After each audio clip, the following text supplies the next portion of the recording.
Hello, how you doing, chat? Hope you're all well. It's been a very fine Friday here. Not quite as warm as the rest of the week, but still warm-ish, warm enough, warm enough. Hello, Halakar. Hello, Robert. And there's Iman. Iman's off being heroic. Well, you enjoy your heroism. You enjoy your heroism. Hello, Keith. How are you doing? Firstly, how am I sounding? Because I'm currently plugged in. I'm using my microphone that's built into my headset for this stream at the moment. So I had a few wobbles with the sound the other night. So I'm just going to see how this one goes. If it doesn't work properly, then I'm going to have to switch my microphone over because my I've got my recording mic still plugged in on there. And that's not ideal for streaming. Not ideal because it's not as loud. Good sound level. Good. Good. That's fine. That's fine. My only worry is that this mic is more likely to pick up the fact that I've got a fan blowing just about 6 feet to my left to stop me from becoming too hot and sweaty, because you don't want to see that on a Friday night. You really, really don't. I mean, some of you might, but I wouldn't recommend it. I really wouldn't recommend it. Victorian mic. What do you mean Victorian mic? I mean, my recording mic is this one. That's old-fashioned style, which has the old pin style plugs, and I have to run it through an M audio box to go into the computer, and that's why it doesn't come out particularly loud. But the actual what it gives to the voice is really good. I just have to, in my software, try and crank up the volume a little bit. But with me not able to do that with this, it's not ideal. My other mic, the one I normally use for streaming, is that one. See that little one there? That's the HyperX Solocast. HyperX. Reason I've not got that plugged in is because I've got my fan on and it picks up the fan really, really loudly, which is a bit of a pain. If I turn the fan off, I might sit here and go.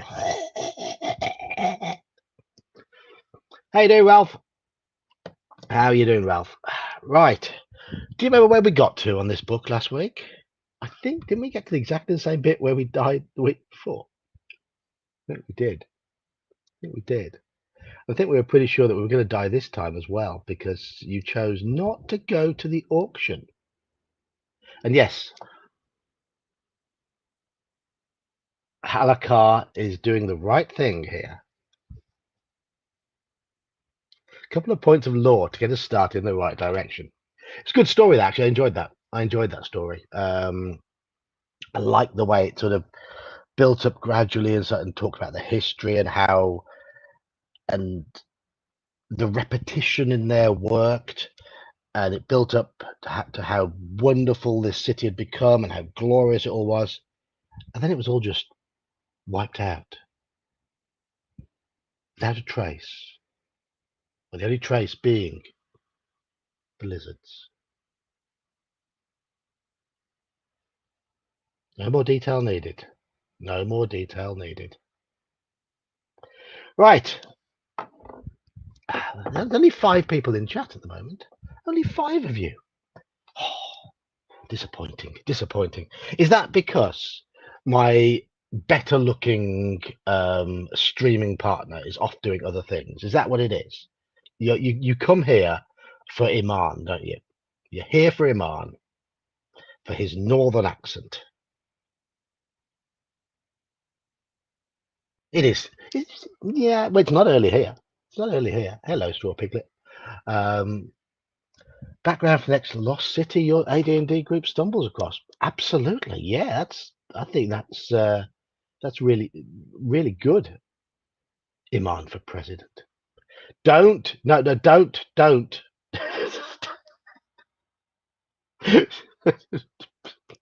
Set him off. Yeah, we are just a few minutes in, and look, We went up to 7 then for a moment and back down to 6.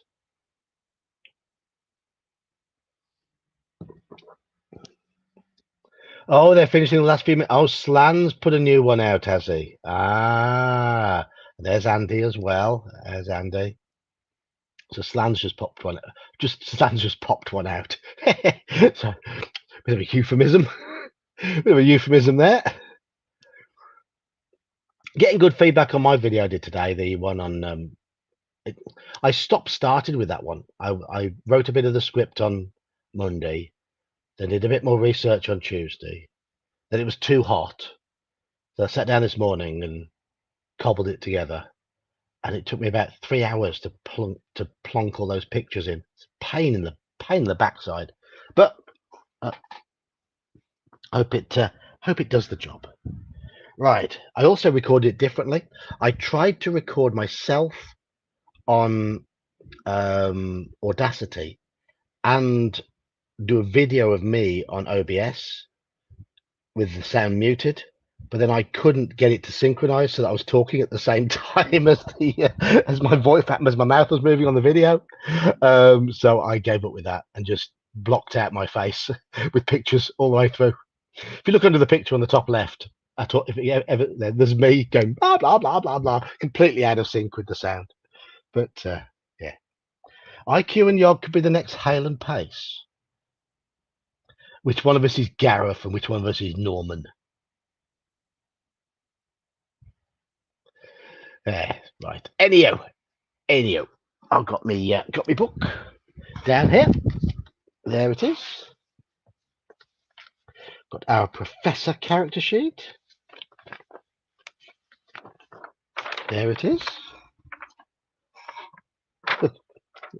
That's the fan. I hold it like that. Oh, look, it's blowing. And now it's blowing that way. I have to, yeah. And the book's picking it up as well. Well, it was when it was on my desk. It's blocking from there. Anyway. Right. So I'm going to have to put my mouse on the character sheet. It's trying to make a bid for freedom. It's failed its strength check to get out from underneath the mouse, though. Did I mention how blunt my pencil was last week? Look at that. Isn't it pathetic? Isn't it pathetic? Shall I get a sharper pencil? No, can't be asked. Right, 90. It probably peaked at the equivalent of 80 in yours today, but it's dropped again a bit now. It's dropped a bit now.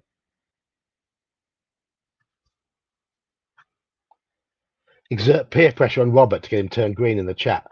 Well, I mean, generally, all you need to do to turn green is make sure that you can receive gifts and then just hang around and wait for a bidding war with memberships when certain people get on. But I don't make any assumptions that they're going to do that. I'm always appreciative when they do, but people who are busy in chat tend to get those gifts first.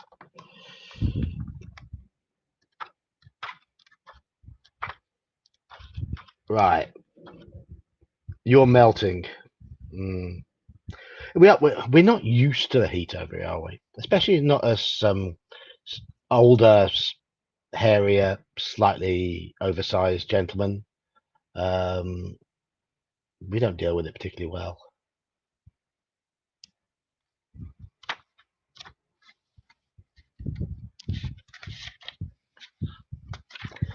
I need to weigh myself again. Last time I weighed myself, I was down 8 pounds on the start of the year. Just steady, gradual loss. Hoping it keeps going. I hope it keeps going. I'm still eating sensibly. Right. We hadn't made our choice at 90 last time. So I'm going to read 90 again. This will be about the 4th time you've heard this one, but I want you to make your choice at the end of it. So You walk into town toward the Harris address. Even knowing the location, it's difficult for you to find your way due to your unfamiliarity with the town and the density of the peculiar green mist. As a result, it's some time before you arrive in the Harris house, at the Harris house. As you approach the building, a man steps out of the fog, blocking your path. He is young and thin, with rather angular features and the faint hint of a moustache atop his lip. He's dressed in a dark suit and stares at you from beneath a flat cap. You're an unwelcome surprise. Don't know what you're looking for, but you won't find it here. Your eyes betray you as you glance at the Harris house. The man scowls visibly. Why don't you just leave the poor widow alone, you creep? If you want to bother, you're going to have to go through old Joshua here. Capiche? His hand brushes beneath his coat as if searching for something, but then he stops himself. He pauses for a moment, looking you over once more before spitting on the ground at your feet and turning away. Here we have a choice: to call out to Joshua. Well, do we call out to him? Do we continue on to the Harris house? Or do we heed his warning and go back to the hotel? So call out to him, ignore him and keep going to the house, or go back to the hotel. And I'm going to clean my glasses. Call out, Joshua, Joshua.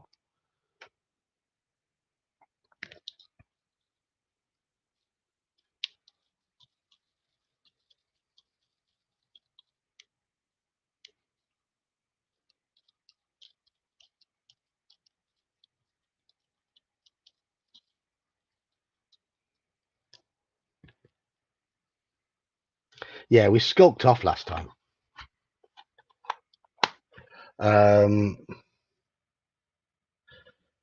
Straw Piglet wants to go home, but everybody else is saying call out. Okay, I'm going to take it. This is a call out. Different to last time. That spare mic on the floor. Yeah, we know, Piglet. We know. That's why you're a piglet and not a wild boar. You're more oink than bite. More squeak. You call out to Joshua to explain himself, half expecting he will simply brush you off. Surprisingly, he turns in your direction and steps towards you. As Joshua moves closer to you, you once again make out his features despite the fog. You see now that he's visibly red in the face and his eyes are bloodshot. He is clearly livid. His hand darts beneath the coat and reemerges holding a Colt M1911, which he points directly at you while speaking in an agitated manner. What the hell is your problem? I threaten you, and you come back for more. Do you have a death wish? Leave Amelia alone. I've been about this for far too long for you to wander into town and ruin it for me. He shoves you back and levels the gun at your face, looking you dead in the eyes with sweat on his brow. He grits his teeth, panting and huffing for a second before holstering the gun and bracing himself against any nearby building. Get the hell out of my sight. If I have to look at that goddamn face of yours for one more second, I'll put another hole in it. You see no reason to further provoke Joshua, and you hurriedly leave him where he is. Okay, options now.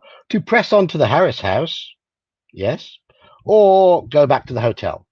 Harris house or hotel? I don't know what an M1911 is. Is it potent?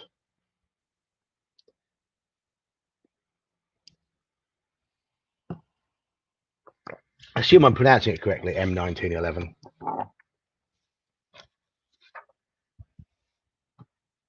1911.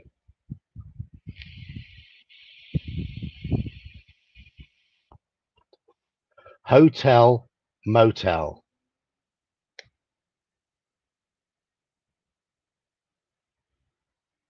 What's the next line of that song? Hotel, motel.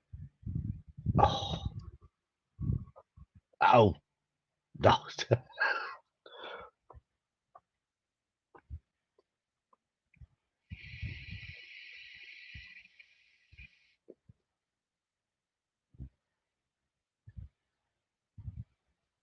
Yeah, Rapper's Delight, isn't it?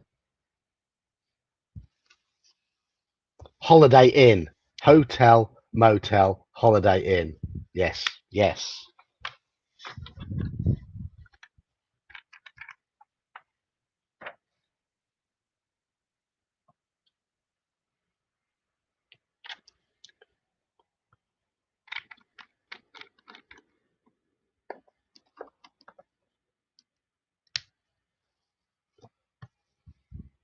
Okay, Sugar Hill Gang.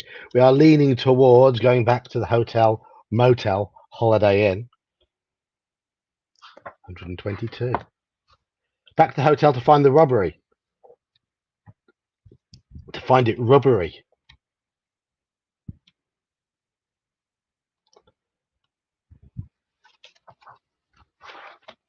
Hide current comment. Keep forgetting to click that after showing a comment. Right. Feeling it's the best course of action right now, you return to your room at the hotel. You turn the key in the lock and your door swings open to reveal a startling scene.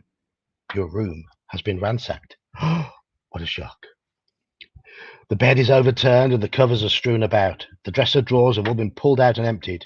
Your briefcase lies open on the floor. Anything of value you had is gone. Anything you may have gained from the estate sale is no longer in your possession, and anything you brought with you, beyond the basic essentials, is likewise missing. The window hangs open, letting the greenish mist into the room. You close it to keep out the chill and begin to set things straight while you overcome the shock of what has happened. As you consider your option, the sounds of a loud and violent commotion drift in from the room next door. Do we ignore the scuffle or do we investigate it? Do we ignore the scuffle or do we investigate it? I'm just going to do my microphone change. To be honest, I don't trust these headphones enough. The USB thing on my computer played up on Wednesday, and obviously if it plays up again, it'll affect whether you can hear me or not. So I'm going to put the other microphone in.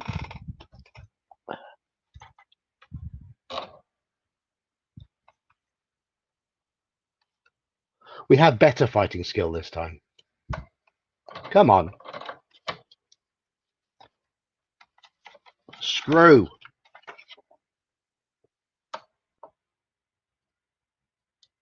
There we go. She's a screwing.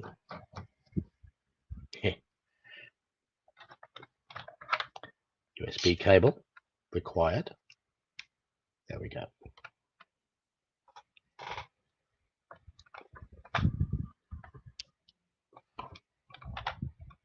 It's not switched on yet, so yeah, we took higher strength. Strength doesn't affect the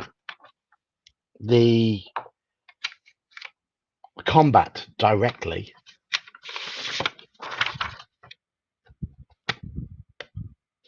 Apart from for that bit where we had to escape our bonds, but looks like we're investigating. It does. Let's just move this out of the way.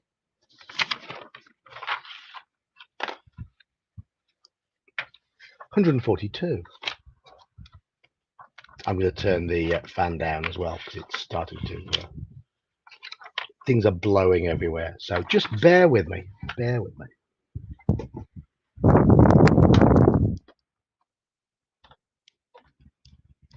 There, I've turned it down one notch.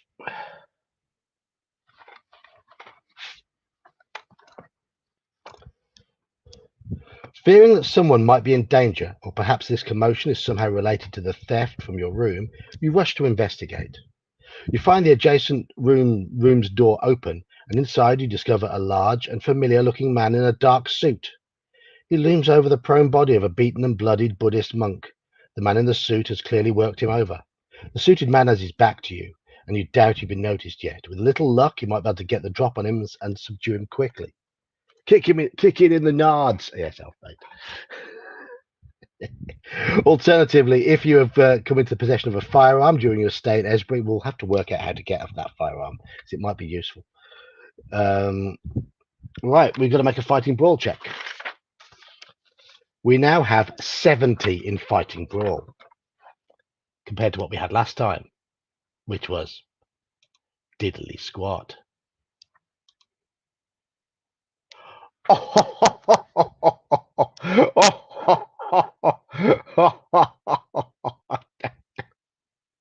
What a waste of a 0-1. What a waste of a 0-1.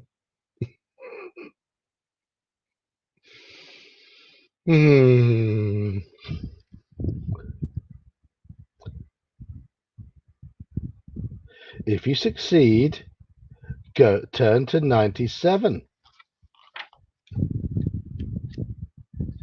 Yeah, this is only success or failure. There's no critical hit there.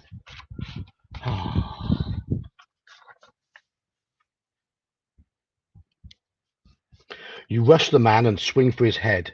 Your blow lands and carries him into the wall. With a sickening crack, he's rendered unconscious and collapses in a heap on the floor. You stand over the wide-eyed monk. He seems battered and bruised, and is no doubt in some degree of pain. Still, he manages to rise to his feet and extend his hand in thanks. He offers words of gratitude to you for rescuing him from his attacker. I am glad that you came when you did. That one was rather violent. It is regrettable that you had to hurt him so, but he will be fine. He will live.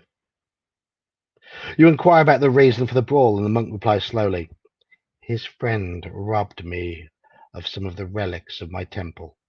This one wished to stay behind and inflict harm on me, so that I would not pursue them. You mention the robbery in your room and express common cause with him. The monk smiles at you and shakes your hand more vigorously. Then we shall go after our things together. I heard them discuss where they would meet up later after that one.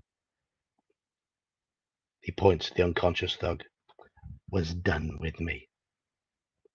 Wondering at your good fortune and not willing to turn down any aid, you accept the monk's offer. You doubt the suited man will be waking any time soon, and you'll both be gone by then. You simply leave him and exit the hotel with the orange-robed Buddhist leading you through the mist. Go to 13. I think that's a much better result than we had last time. There he is. There's our Buddhist friend.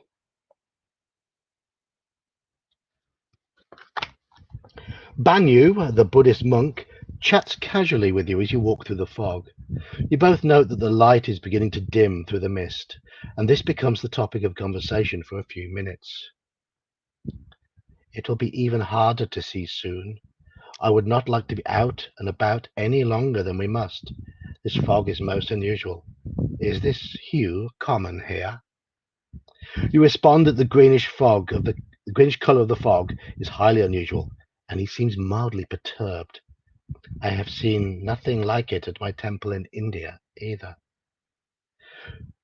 The conversation continues like this for some time until finally you arrive at your destination. The place in question is a small house located on the edge of town near the church. Banyu informs you that he has no intention of going inside, as he knows it may result in violence, and he is opposed to physical conflict. He shoots you a quick glance and then goes to stand by the church. You try the door and find it unlocked. You have no doubt that the men inside will be armed, so you slip in quietly, hoping to avoid notice. Make a stealth check. Note down, meet Banyu, entry 215. That's what we were missing last time. Banyu, 215. Right. Our stealth, unfortunately, is 20%. Halakar, make a note that stealth is a useful skill. So I know you're listing all the useful skills.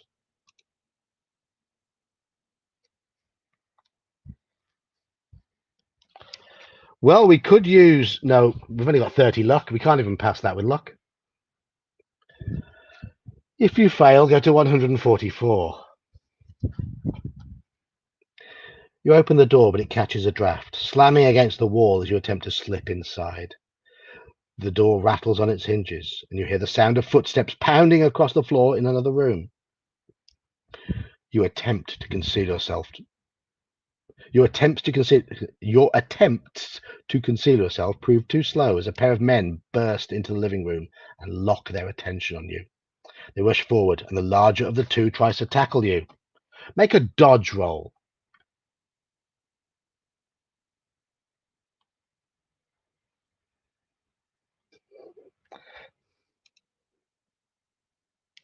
Right. Do we use 9 luck to pass this? Yes or no? We have 30 luck. Do we use 9 to pass this? How do we draw the one single wuss monk from the monastery? Buddhists are usually very peaceful. I think the whole thing in American kung fu films was a little bit overblown, personally.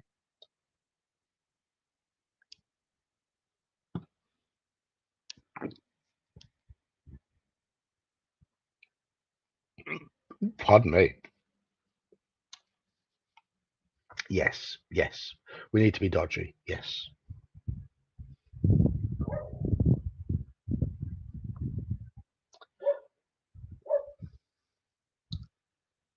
Well, you're right there, Halakar. They do spend years in silent meditation. He should have been able to sneak in. That's not wrong at all. Hell, speaking of not wrong, here's your wrong. Hello, you're wrong.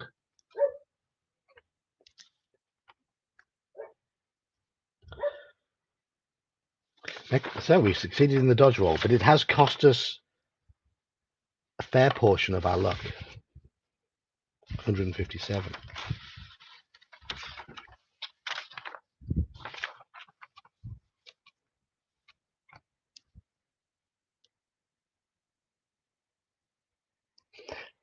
I mean, this guy's an Indian monk, so there might be. Is it different to Japanese? Well, yes, clearly, but I don't know enough about Buddhist monasteries. You duck the blow and dodge out of the man's way as he flings himself towards you. He stumbles into the wall. You quickly throw your weight against your assailant and knock the wind out of him. As you've stunned the large man, you take the chance to enter the building, slamming the door behind you and blocking him from attacking you once again once he recovers. Unfortunately, you're now face to face with the other man who scowls menacingly at you while brandishing a knife. You bastard. Think you can cause trouble for old Josh, eh? I'll gut you like a fish. Besides, I think we could use a little bit of blood for what's coming next. He shouts something incomprehensible and lunges at you with the blade. His eyes betray his murderous intention. Make another dodge roll. And we pass it. We've passed that. 121.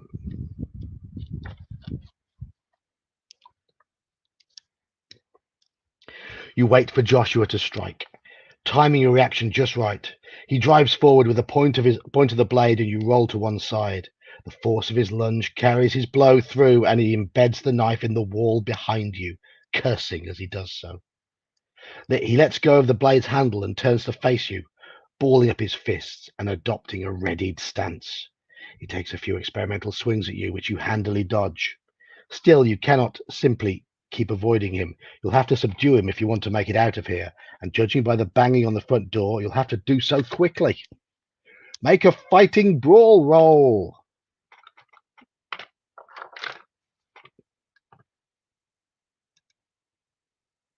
Yes. Yes. Jab, jab, body blow, body blow. It's a bit predictable, that, though, isn't it? Now, if you start off with jab, jab, body blow, then next time up you go jab, jab, jab, body blow, then body blow, jab, jab, body blow, then body blow, body blow, body blow, body blow, jab, jab, jab, jab, jab, jab, jab down. Does that work? I don't know. Never done boxing.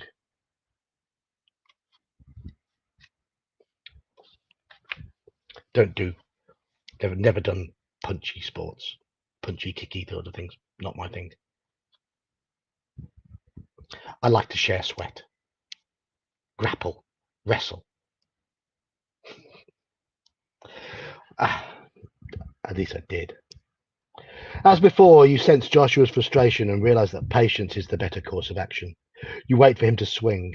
He throws his full weight behind the blow, and you can easily move aside and shove him forward, using his momentum against him.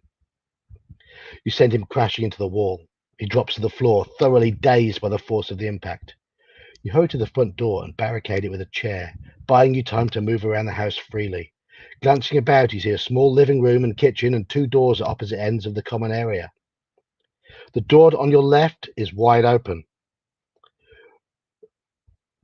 and you can see a set of stairs leading down. The door on your right is closed. You assume it leads to the bedroom. Yeah, Mike Tyson's Punch Out. I vaguely remember it. We had Frank Bruno's Boxing on the ZX Spectrum over here. Right. But yeah, Punch Out was in the arcades, wasn't it? Did you have it on the Commodore 64 and stuff like that? I don't know. But Frank Bruno's Boxing was the one I used to like. Okay, so do we go down the stairs or do we head into the bedroom? Do we go into the bedroom or do we go down the stairs? I was never a Renegade fan. Those scrolling beat 'em ups. Not my thing. Ooh.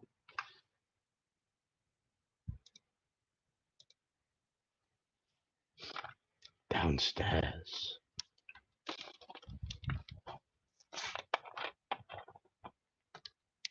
So downstairs or bedroom.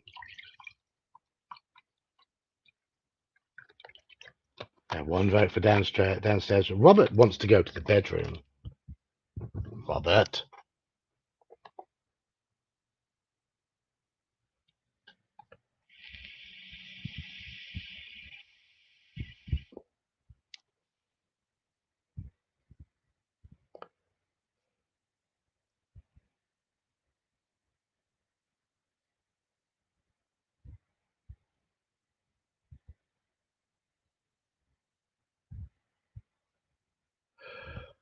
Okay, so Halakar's reminding everybody all the stolen goodies are downstairs. But we have 2 votes for bedroom and 1 vote for downstairs. I remember Punch Out in the arcade. I don't remember whether it was Mike Tyson's Punch Out or Punch Out. I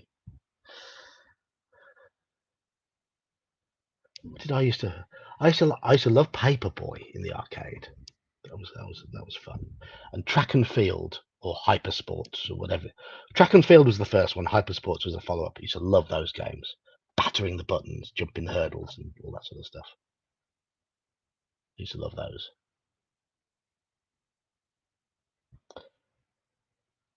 Three votes for bedroom. 1, 2, 3, 4. Okay, now 5 for downstairs because Robert's changed. So 5-2. Okay. That means downstairs has got. I don't know, Tailgunner. Daley Thompson's Decathlon. Yes.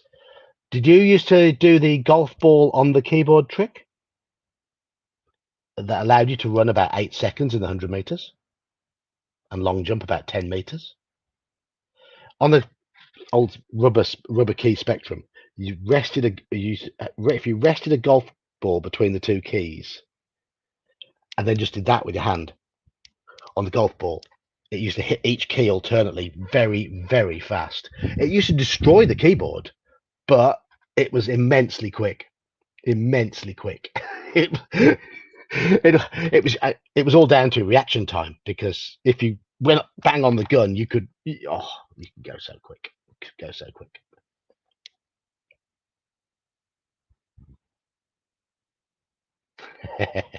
A ruler across his fingers so he could double tap the buttons. Pew-ing, like that. Pew-ing. We all tried that sort of thing. We did, didn't we? Yes.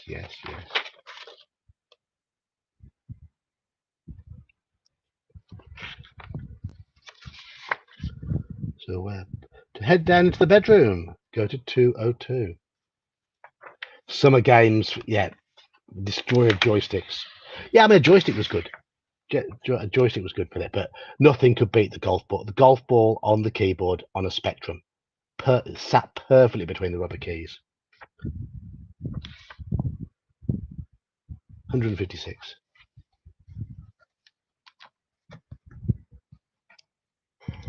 You cautiously descend the stairs, which creak beneath your feet. When you reach the bottom, you find yourself in a dank and dusty basement, illuminated by a single dim and flickering bulb that dangles precariously from the ceiling. The room smells faintly of cigar smoke. You notice an old table across from you, on which sits a strange collection of items. A pair of cracked clay cylinders, a gemstone-studded altar with curious scrawls, a stack of papers, and an unnatural-looking idol of sea green fashioned in the shape of a lizard-like creature. Behind the table is a still and other bootlegging equipment. Okay, do we want to leave this place, or shall we look over these items? I used to like Defender as well, when we were flying over the planet trying to save the people.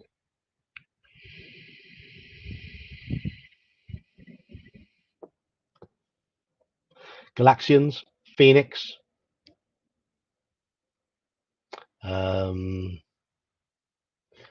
Scramble was fun as well. I just like Scramble. I was never a big Pac-Man fan.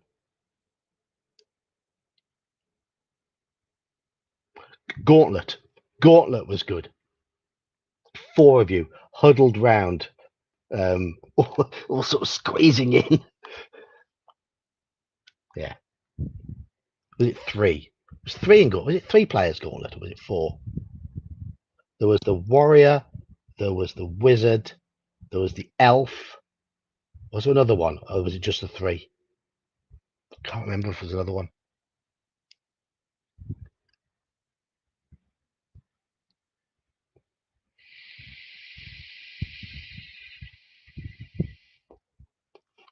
Yeah, Green Elf has shot the food.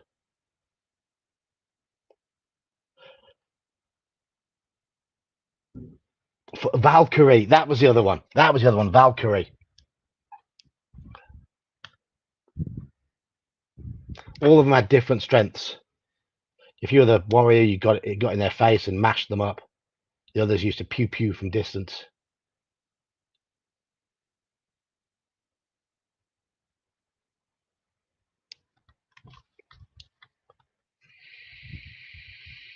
Was the Valkyrie the blue character? It's Green Elf. Wasn't the warrior usually red? Was Valkyrie blue?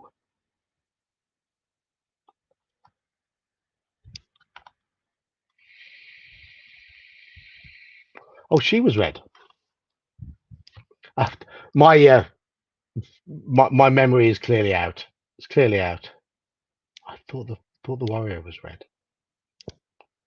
Ah, color was determined by player position. Right. Okay. Okay.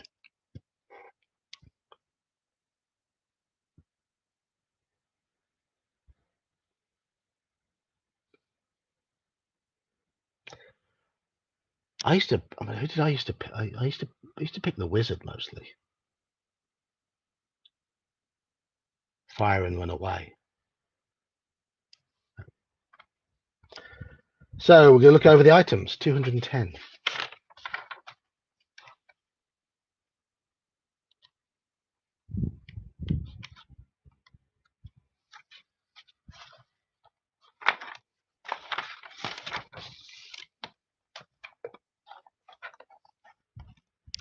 You stand over the table of curious artifacts, confident that they have something to do with the strange events in Esbury. You decide it's best to look them over and glean what information you can from them. You begin by leafing through the stack of notes. You realize they contain some of the same characters that are written on some of the ancient items. You may be able to use these notes to assist in any translation attempts you wish to make.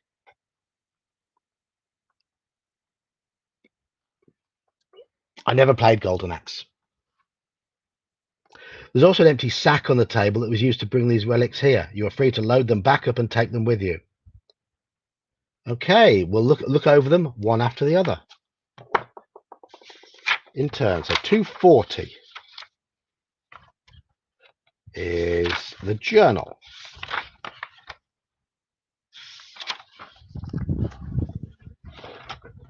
Looking through the book, you become deeply engrossed and spend the next few hours in study. How have you managed to get the time to do that? We just shoved him out the door. That's all we did. Hmm. The time spent yields valuable information. Professor Harris made several trips to India, starting 12 years ago. During these visits, he went to multiple sites to make observations and recover artifacts. Yeah, the monk must have finished him off. That's right, yeah. His longest and most profitable trip appears to have been 10 years ago during an excursion to Sarnath in India. Fancy that, where he writes about recovering several items when recovering in quotation marks, several items from an active Buddhist shrine. Apparently, Professor Harris had some regrets about this theft, but he couldn't resist having the artifacts for his personal collection. The descriptions of the items he came across in Sarnath matched some of the items at the estate sale last night. The clay cylinders, the gemstone-encrusted altar, and the lizard-like idol are all described in detail in the entries related to his trip to Sarnath. These same items then appear throughout the rest of his journal. He'd clearly been studying these items over the past decade and developed something of a fixation with them. It was the idol eventually blah, blah, blah, blah, blah. It was the idol that initially caught Harris's eye, and according to him, the depiction of the great and grotesque water lizard matched no description of any known Hindu deity. Hoping to find clues to the idol's identity, Harris set about trying to translate the mysterious script on the cylinders and the altar. In doing so, he met with significant difficulty, as the text was only barely recognizable as an archaic dialect of a pre-Sanskrit language. The process was slow and painstaking until about a year ago. At this time, Professor Harris writes of having a strange and enlightening dream.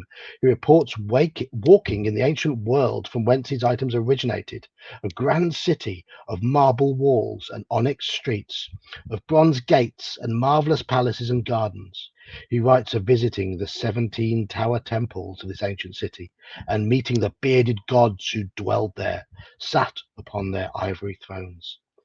Harris calls the strange place Sarnath, despite the sheer impossibility of this. Hello, Cody. He claims that among the temples he learned the secrets of the ancient writing. His next entry goes on to describe the odd clay cylinders as the brick cylinders of Kadatheron, though he hasn't yet identified the other objects. The next few pages have been torn from the journal. The entries resume with some more mundane matters, though there are still references to the artifacts from time to time. The more recent entries in the journal speak of Harris's daily studies and living with Amelia. It's clear that he cares about her deeply from the way that he writes about her, but he laments that his studies keep him from spending the time with her that he would like. Instead, he lavished her with gifts and money, which she was all too happy to accept. He notes that Amelia has never been happier, despite the distance between them. The last entry to catch your eye is dated a little over a week ago. Apparently, the pages torn from his journal went missing only recently. Professor Harris expresses deep concern at this, as there were no signs of forced entry to his study, and only he and Amelia had access to it, though he was sure he hadn't removed them from the journal himself. You finish your reading by glossing over the last week of the professor's life, which is rather uneventful and peaceful beyond the continued obsession with the artifacts and his occasional worries about Amelia. Go back to 210. A certain type of woman doesn't turn down free stuff. Gold diggers. But men can be gold diggers as well.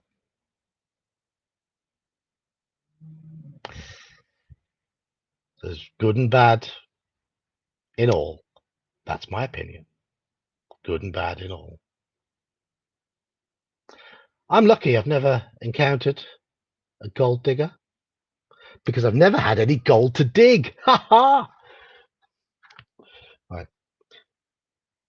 Want to look over the clay cylinders, go to 211.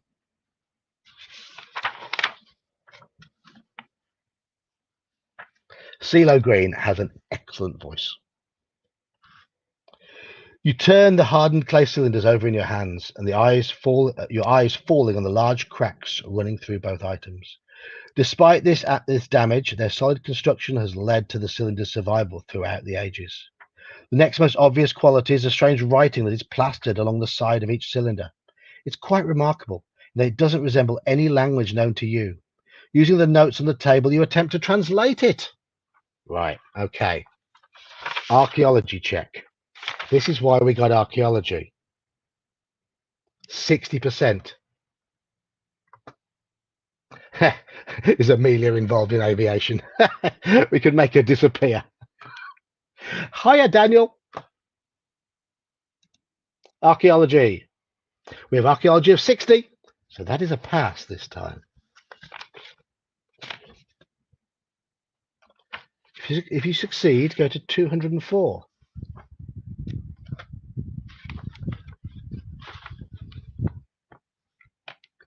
You turn the hardened clay cylinders over in your hand and squint to make out the tiny script pressed into their sides. Consulting the notes stacked beside you, you begin to work out a rough translation. The cylinders tell the story of the lake mist, green beings of Ib, with their bulging eyes, pouting, flabby lips, curious ears, and voiceless mouths. It speaks of the origin of these strange beings, how they descended one night from the moon in the mist, and gave praise to the chiselled sea-stone idol of Bokrug beneath the gibbous moon. It goes on to describe their strange city of stone and their ritual destruction of precious metals to appease this detestable water lizard. The tale is perplexing, and the tale is The tale is perplexing and impossible, but if true, is rather frightening. You recall the green mist outside and note with alarm the moon is gibbous tonight. As you place the clay cylinders in the sack, you glance over the sea-green idol nearby and are further chilled by what this might portend. And we gain 2 points of Cthulhu mythos. That's not always a good sign. No. Is this Daniel. Da da da. Who got that? I haven't got the stream open in my other window because I've got another window open with Albert Rodeo in it. So I'm just going to get the stream open so I can check these things as well. Yay, insanity. Inanity. It's inane, yes. But insanity, yes. You have nothing to apologize for, Daniel.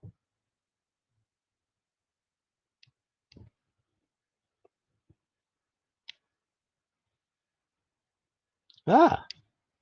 Oh, people have been making comments on my video today. Excellent. Very nice. Lots of positive comments. Listen to this one from Jason Jacobson, 1157. To this American, the UK products have an old world feel that I like. No American would have designed a module like Saltmarsh. I think it's due to different experiences. I mean, the original Saltmarsh modules, they have a very, very old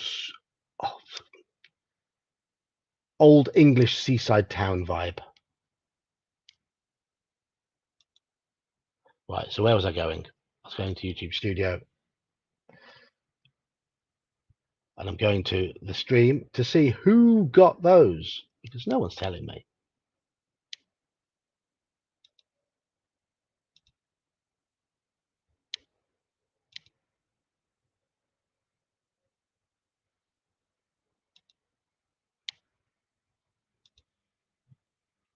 No, I mean, I'm prompting you to say, let me know who got those.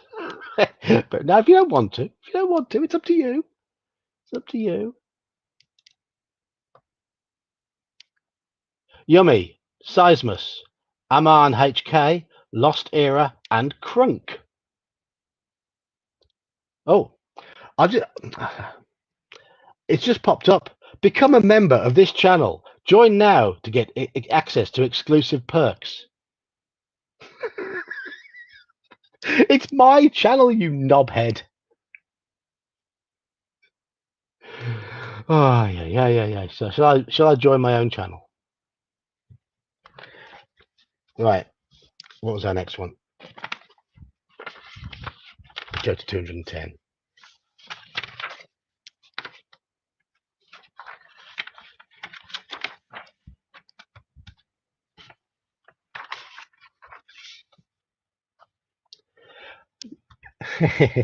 um, you're wrong. The thing is, Ralph isn't English. He's Scottish. There's a difference. Though we are buddies, really. We poke each other a bit and get on each other's nerves, but we are buddies, really. If you want to look over the gemstone altar, turn to 230.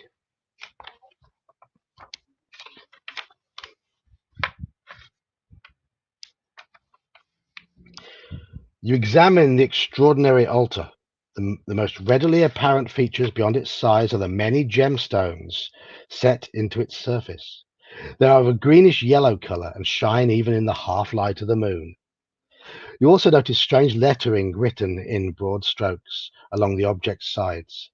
The symbols are smeared and sloppily done, suggesting they were written with some haste. What you'd originally taken for paint is, upon closer examination, dried blood. Ralph, tell you what, I'll promise not to mention the Battle of Falkirk if you promise never to mention the Battle of Bannockburn. And you don't mention Stirling, and I won't mention Flodden. Is that fair? Fair trade? Well, we could have a stream where we talk about those battles. I mean, while you cannot be certain, it would appear this item has been involved in some tragedy. Using the notes on the table, you may be able to piece together a translation of the text written in blood. Or Culloden, and it's a deal. Okay, yep, right. Yes, we had some good old fisticuffs, didn't we, back in the day? We had some good old fisticuffs. Speaking of fisticuffs, here's a man who knows his fisticuffs. It's Daniel. Hello, Daniel. How you doing? How you doing? How you doing? How's work been today, Daniel? It sucked. It's raining. I do a lot of walking outdoors, and the supplies came in late, so it screwed up my whole day. Well, I'm back at work tomorrow, but just for one day, and then I'm off again on Sunday, Monday, and Tuesday. But I have to That's work Monday. awesome. I have to work Sunday night, unfortunately. But it's a different job. It's my other job. So yeah. So I can't be up too late tonight. I got tomorrow. We have the the owner of the company always puts on a big shindig. We'll have an Elvis impersonator, and then Hmm. another group, bunches of food, bunches of free booze. His landscaping is impeccable. His guest house is nicer than most other people's houses, not to mention his house. If they put on big piles of burgers, will you all be Elvis impersonators? Yep. Yes, it's beautiful. It's an early 50s convertible MG that Oh, he you've had told me about this car completely. before. Yeah. Yeah, it's beautiful. It's always a good time. And the cool thing is, it's mainly for his friends. He only invites certain people from the company, so we're the special ones. So that's kind of cool too. Nice one. Nice one. And thank you for the 5 memberships as well. Thank you for the 5 You're memberships. welcome. And he always themes it. There's always a theme to it. Like What's tomorrow's theme? tomorrow is early 30s America, like flapper girls, stuff like that. So I'm dressed up. I thought the 30s was a bit crap in America, wasn't it? Wasn't it poverty and dust? Yeah, the flappers were popular at the speakeasies. Ah, yes. So I'm So dressing up as like a roulette dealer. cool. And will you be drinking moonshine? At least Jack Daniel. Right, we're going to make another archaeology roll.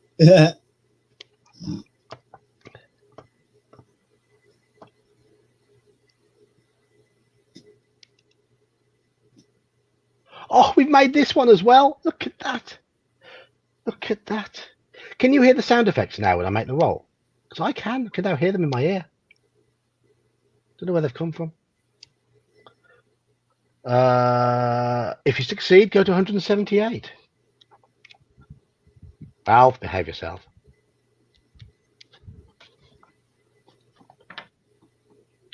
You fix your eyes first on the strange altar and then on the stack of notes.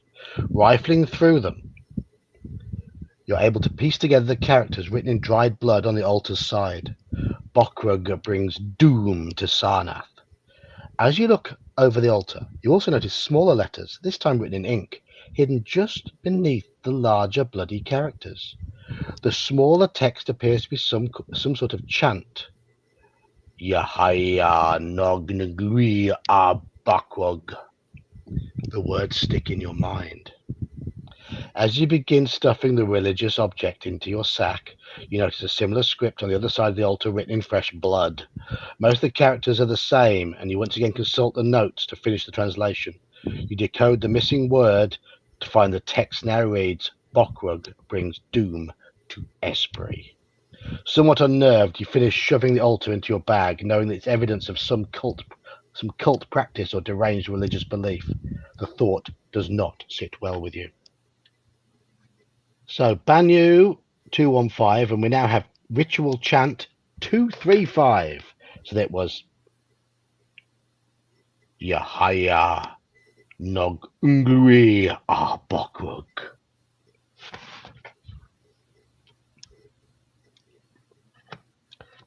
Go to 210.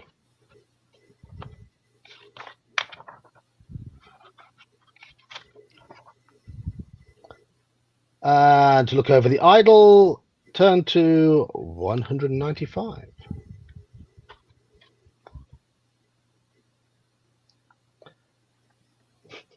Halakha. Maybe. You look the idol over. It's made of sea green stone and chiseled in the likeness of a water lizard of some sort. The sculpture is grotesque and hideous, and the depiction of the lizard-like creature unnerves you.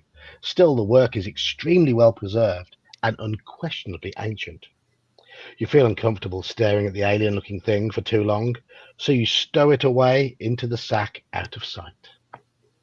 Right, we now have an option to check out the bedroom or leave the house. So do we go upstairs to the bedroom or do we get out of this house?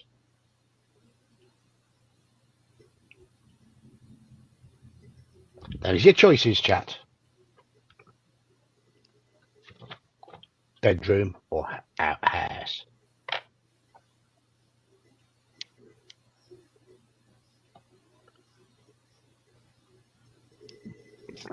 Two votes for leave, one vote for bedroom. Oh, what the hell? It's Friday night bedroom. 2-2 now.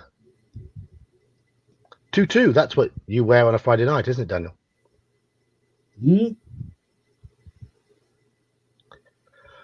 What's that? I'm just being rude.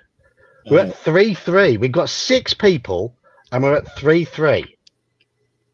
I don't know if Daniel counts as being in chat though, because he's on the stream. So if there's anybody lurking, Or anybody turns up, has just got away for 5 minutes and comes back.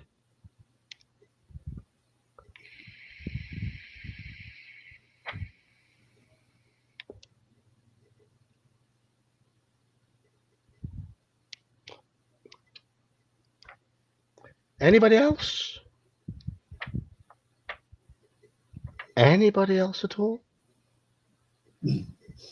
No. Right. Okay. Then we shall have 50. We'll roll 50-50. 01 to 50, bedroom. 51 to 100, leave. Oh, your wrong has dived in. There are more people involved than it says. And he says bedroom. So bedroom it is. 202.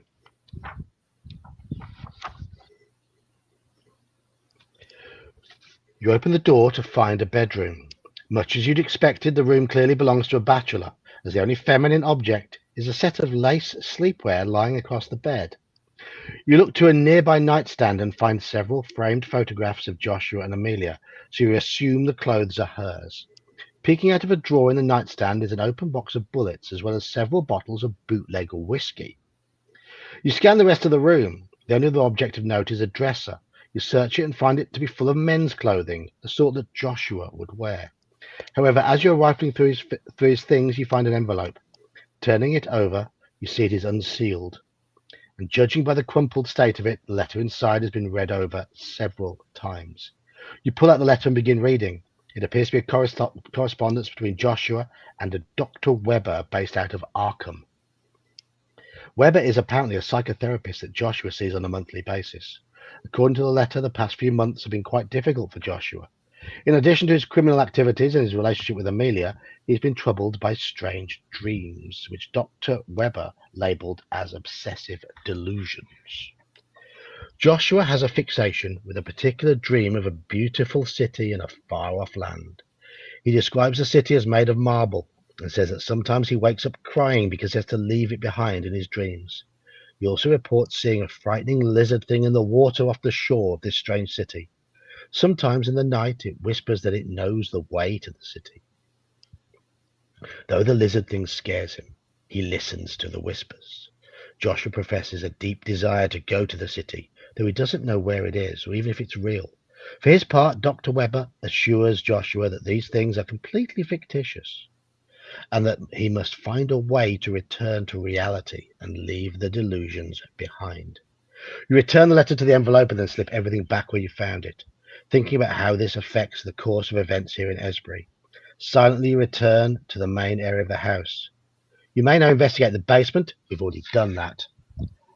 Or we can leave the house. So we're going to leave the house because we've already investigated the basement. That's where we were to start with. Yes, I'm railroading you.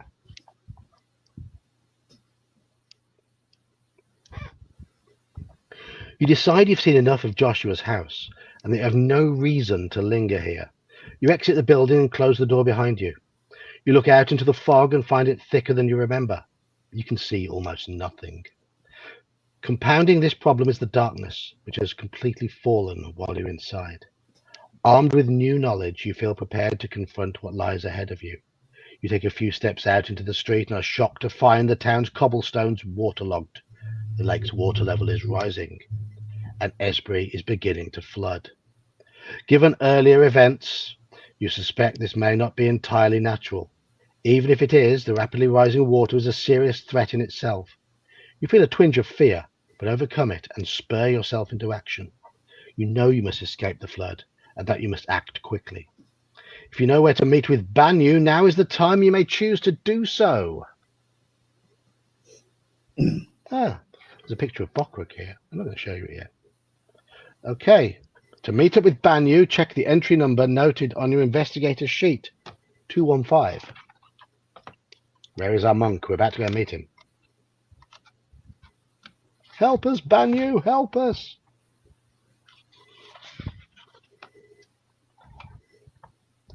You rush across the street and into the church, all the while splashing through the ever-rising water.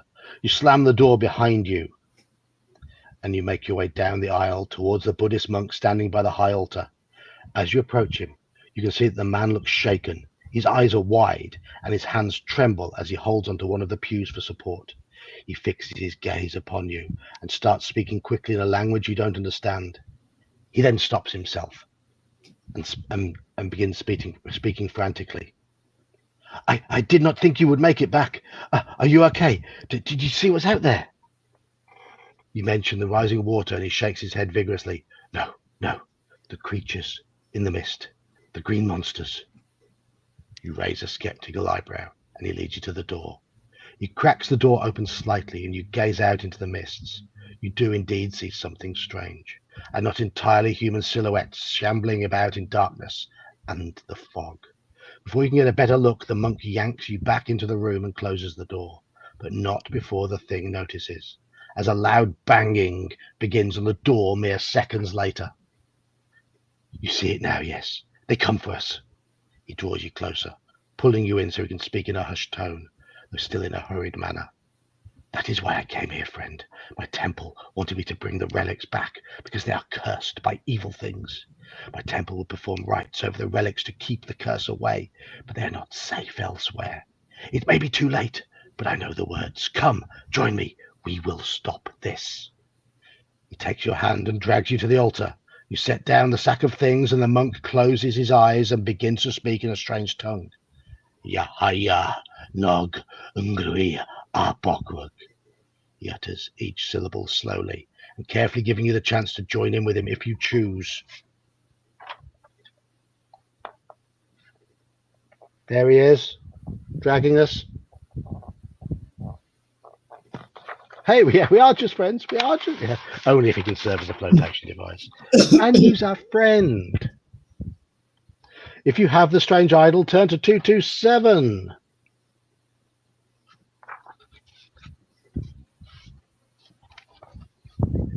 You stare at Banyu as he completes his chant.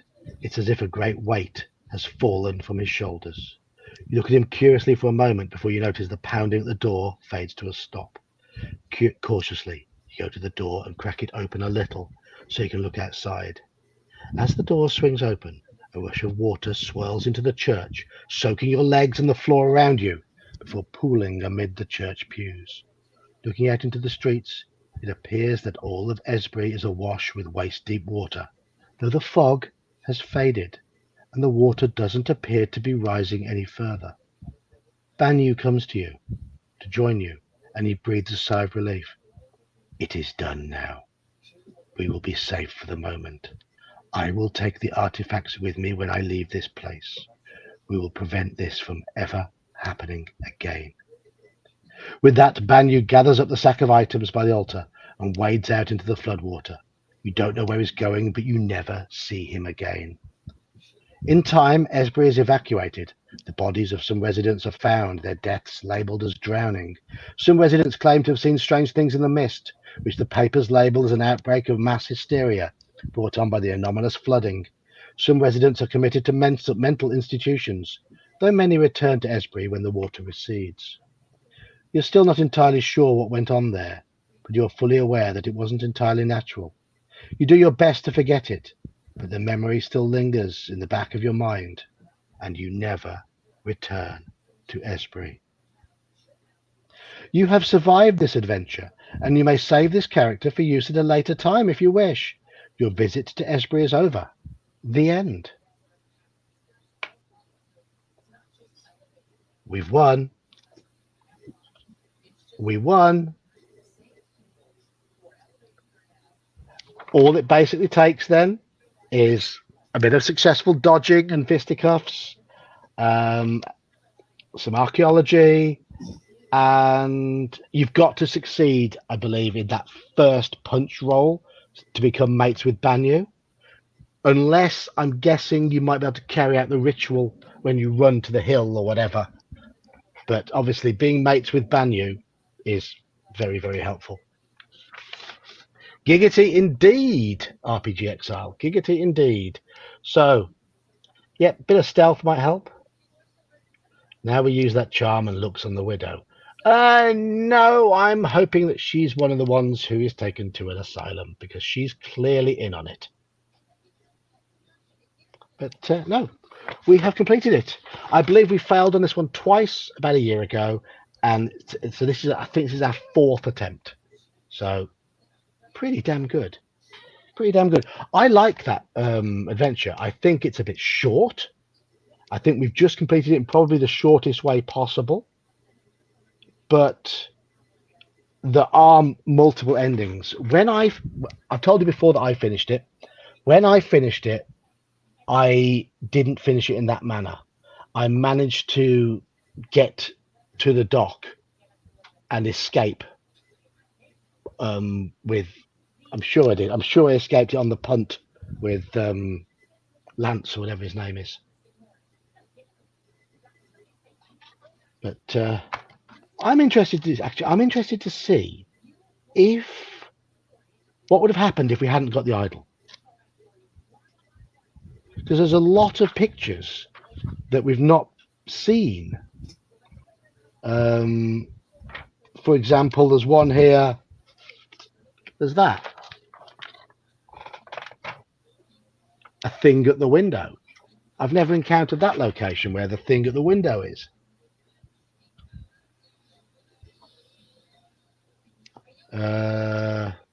So what was our one about going to Banyu? It was 215, wasn't it?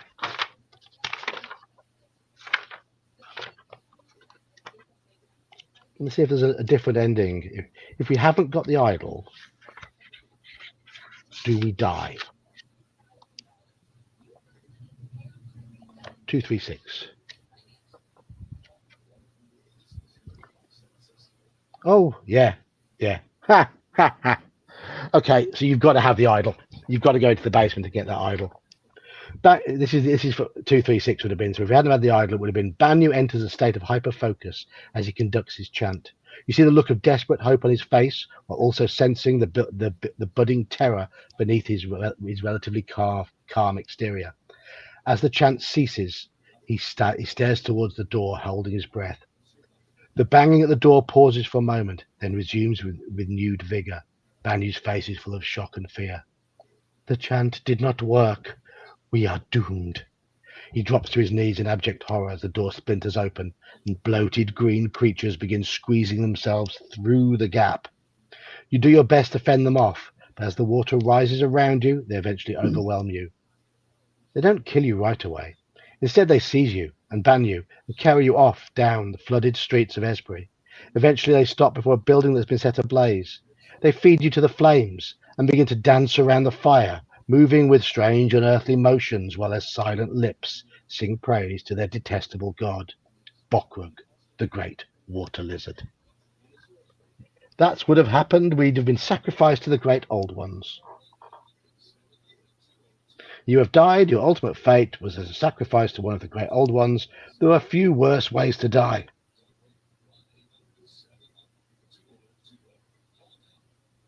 Yeah. Yep. Yes, indeed.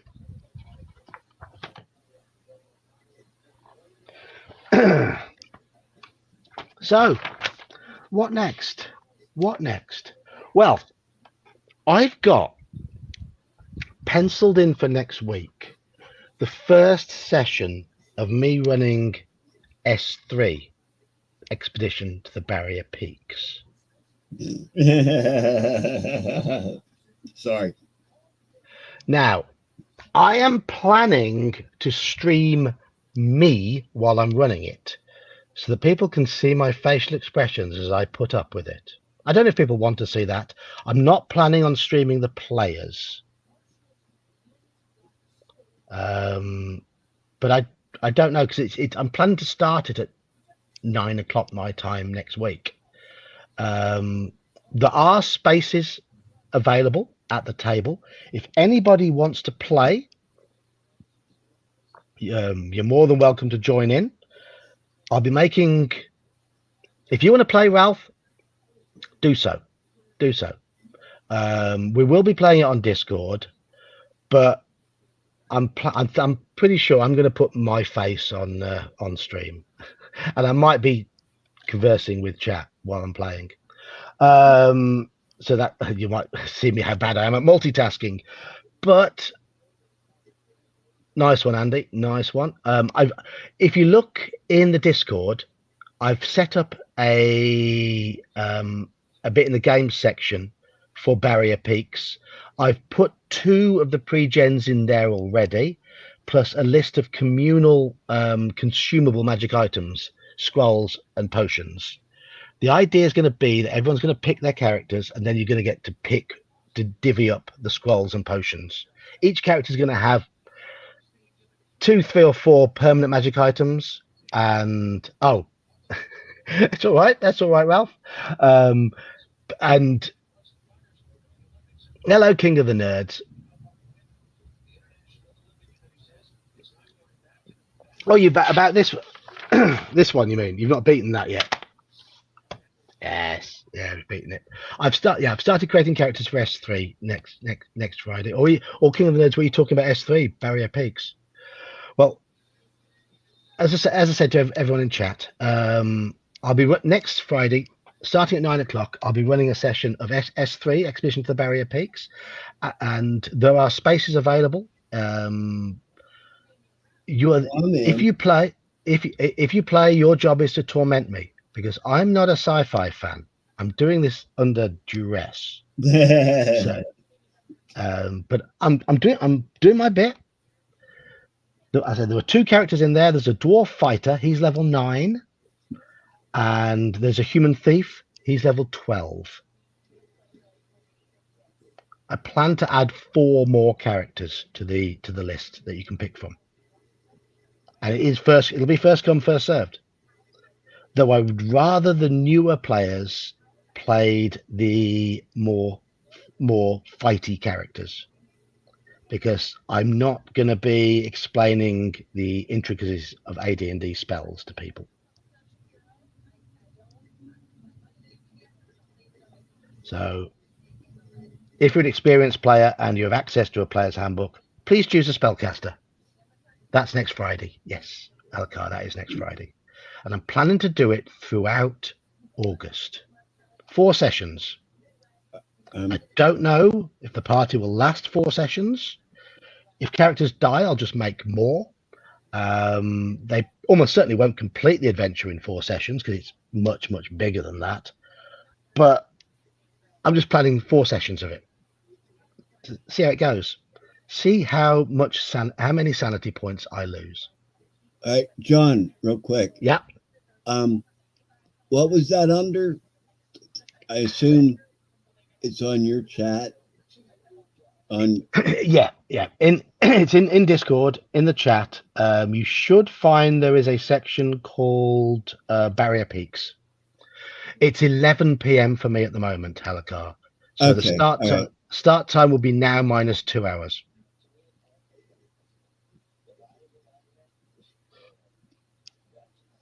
Okay, cool.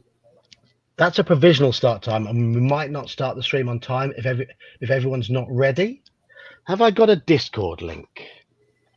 I almost certainly do. Just let me get you one.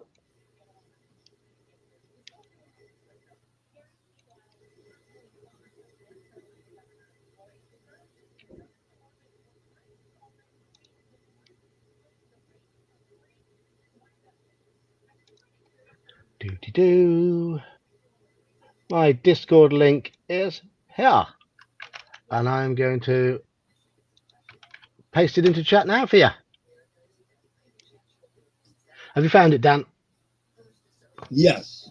Yes. Okay. Now I know where to look. So. Yeah. Okay. Brilliant.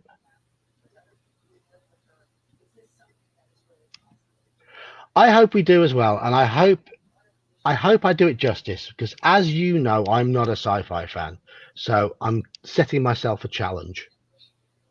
I run too many games that I like, so here's one I'm going to really challenge myself with, because it's going to be difficult. It's going to be difficult, but hey ho, we'll try and have some fun. So I'm going to make 4 more characters, 4 maybe 5 more characters.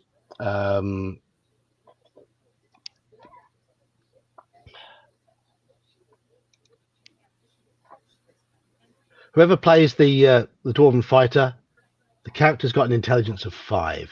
Lean into it. He's also got 18, 11 strength. Lean into that as well. The thief has very, very average stats for a 4d6 drop 1 character. The dwarf has wider extremes.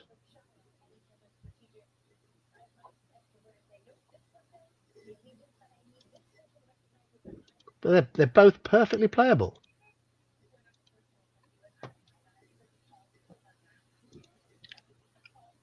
Lots of weird golems and unusual magic items as far as you're concerned.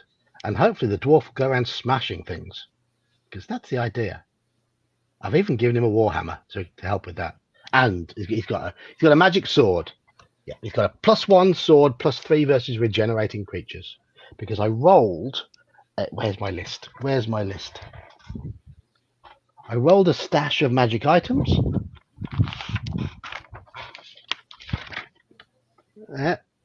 Loads of randomly... They say the dwarf is fat. Yeah, probably. Loads of randomly generated magic items, and I'm just scattering them out between the characters. So I've made the dwarf.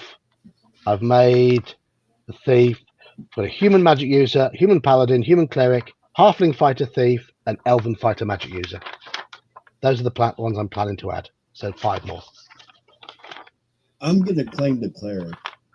You're going to claim the cleric. Okay. I can tell you that the cleric wields a mace +2. He's also got a staff of smiting. Dude, that's that app. Cool. It is. Yes, it is. It is. Yeah. The only thing about him is he hasn't got a constitution bonus, so his hit points might be a little bit meh. He's not going to be a Angus. No. No. But the paladin's probably got... I mean, the paladin almost got bard stats. I rolled one set of stats that were 1 point away from qualifying for a bard. The paladin ended up with 16, 10, 14, 13, 15, 17, using 4d6 drop 1. 1 more point, that 14 becomes a 15. He could have been a bard. But no, it doesn't happen. And the odds of rolling a bard with 4d6 drop 1 are fairly low. It's about 1 in 50.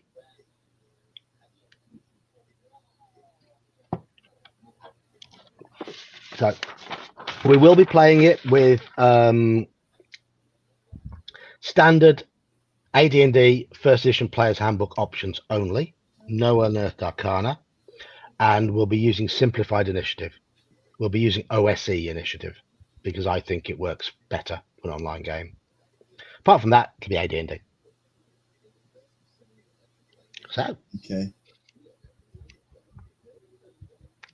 I mean, you know your AD&D fairly well, don't you, Dan?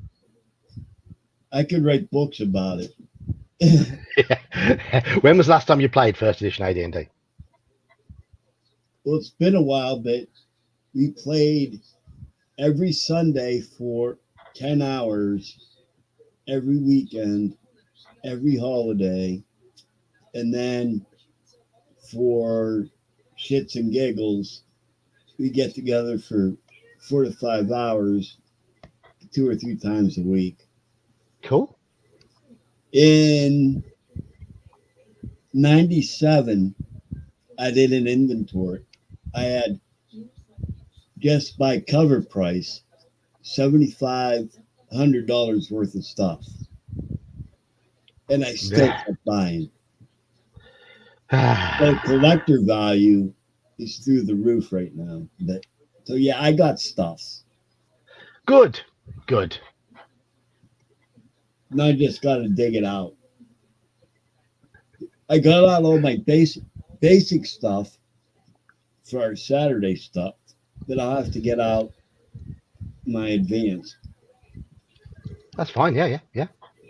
But any questions, just ping them over to me before now and then.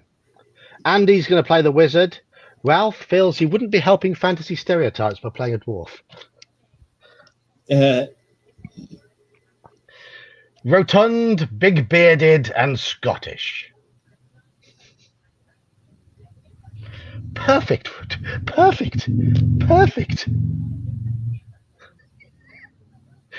Ah.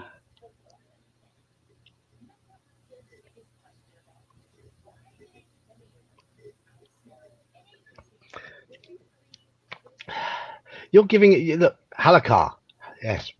Yeah. Okay. Halakar. Give them ideas. Yeah. Give them ideas. That's the thing I want. Unrestricted vision. What a knightly helm. Ah. No worries, Coco. No worries.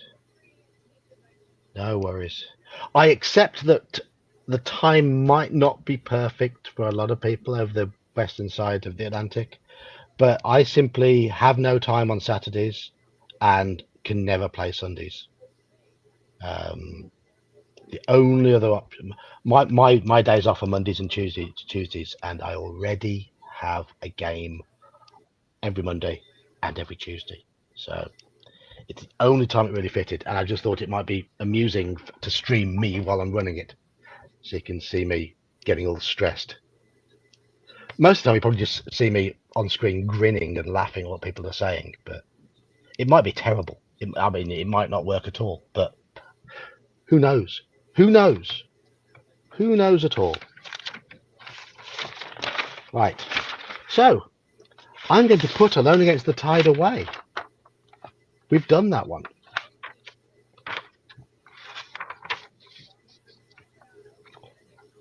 Ah, a bar. Daniel, there's a bar apparently in Esther. On the what? There's apparently in Barrier Peaks. There's a bar with the best booze in 12 systems. That's where I'm gonna be. Absolutely. At the cloister, tagging all the virgin nuns. Right, just bear with me a moment. I just need to make sure my thing is down. I think it is. Little story. It was the first time for my son last night. Guess what I'm talking about? Go on, have a guess. He's 17 years old. He went to a party. And for the first time in his life, we had to help him into the house because he was spewing.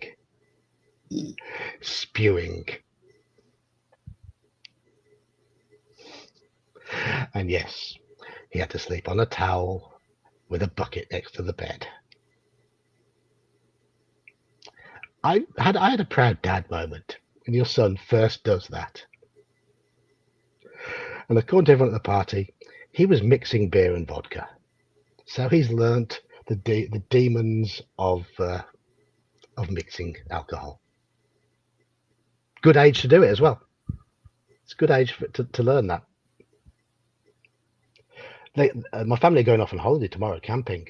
So he'll have a few beers while he's away, but I guess he'll be careful.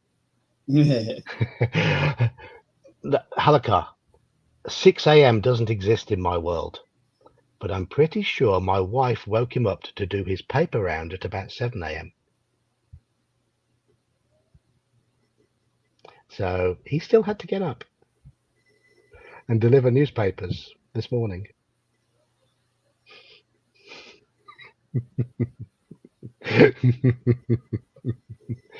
Ah dear. Yes. But no, he's Go ahead. I got it. That reminds me. What's that? When I still lived with my parents, when I was about 18, I still had a curfew. I'd be home by midnight. I'd come. One time I came home at like 2, and I'm all hammered up. But my mother's, we had a finished basement, It was basically a living room, and I slept on the couch down there. You mean the bike? And I come Okay, hold it. walking in, and my mother says, "Get downstairs before your stepfather sees you." So I go downstairs, pass out. About 2 weeks later, I come stumbling in at about 3 o'clock. My stepfather's in the kitchen. Get downstairs before your mother sees you. They never told each other. It came out about 10 years later. I threw them both under the bus. Wow. It's pretty funny. Well, that's what you want. At least you know they can keep secrets.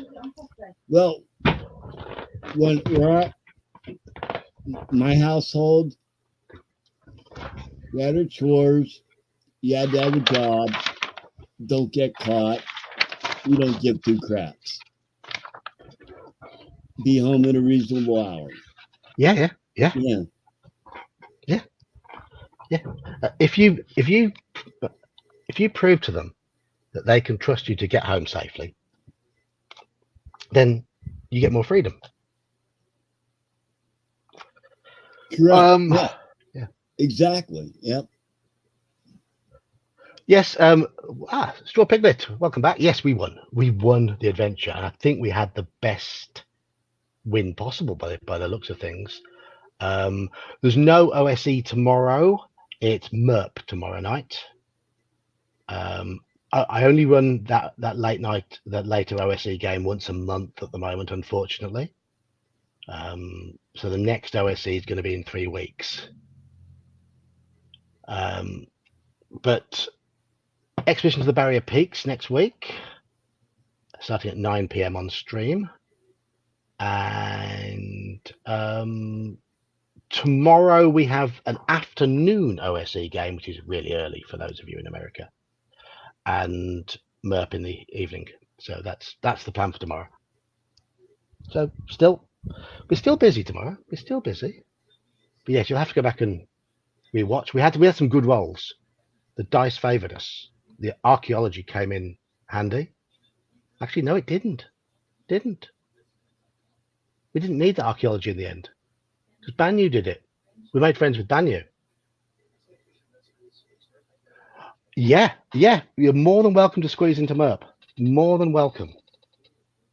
Whether I have time to get you a character prepared, I don't know.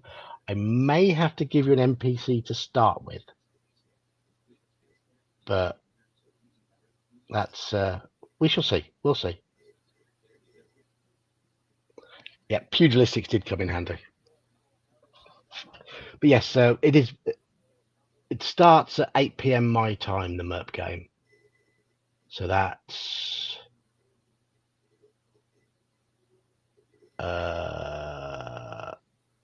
half an hour later than the OSE one was starting. Was an hour later. So there you go. But MERP characters take about an hour and a half, 2 hours to put together. So we'd have to find some time to make you a character if you like it. So,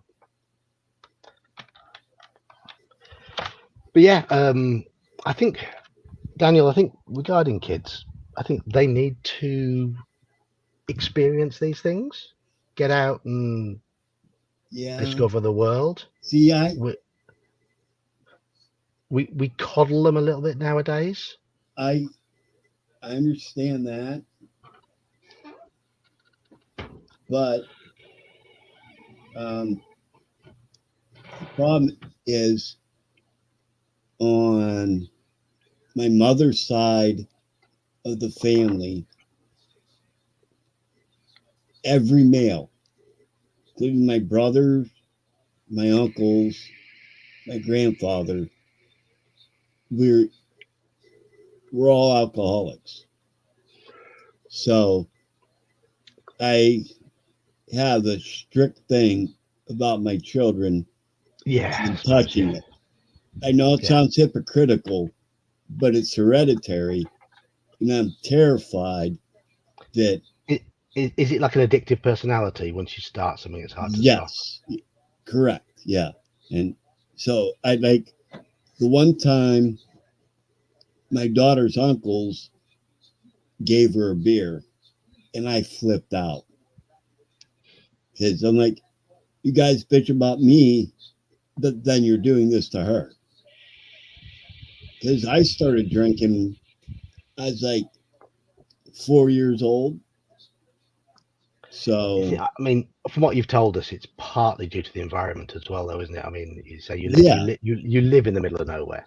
Um, Well, where I grew up in Johnstown, it's a steel town back in the 70s.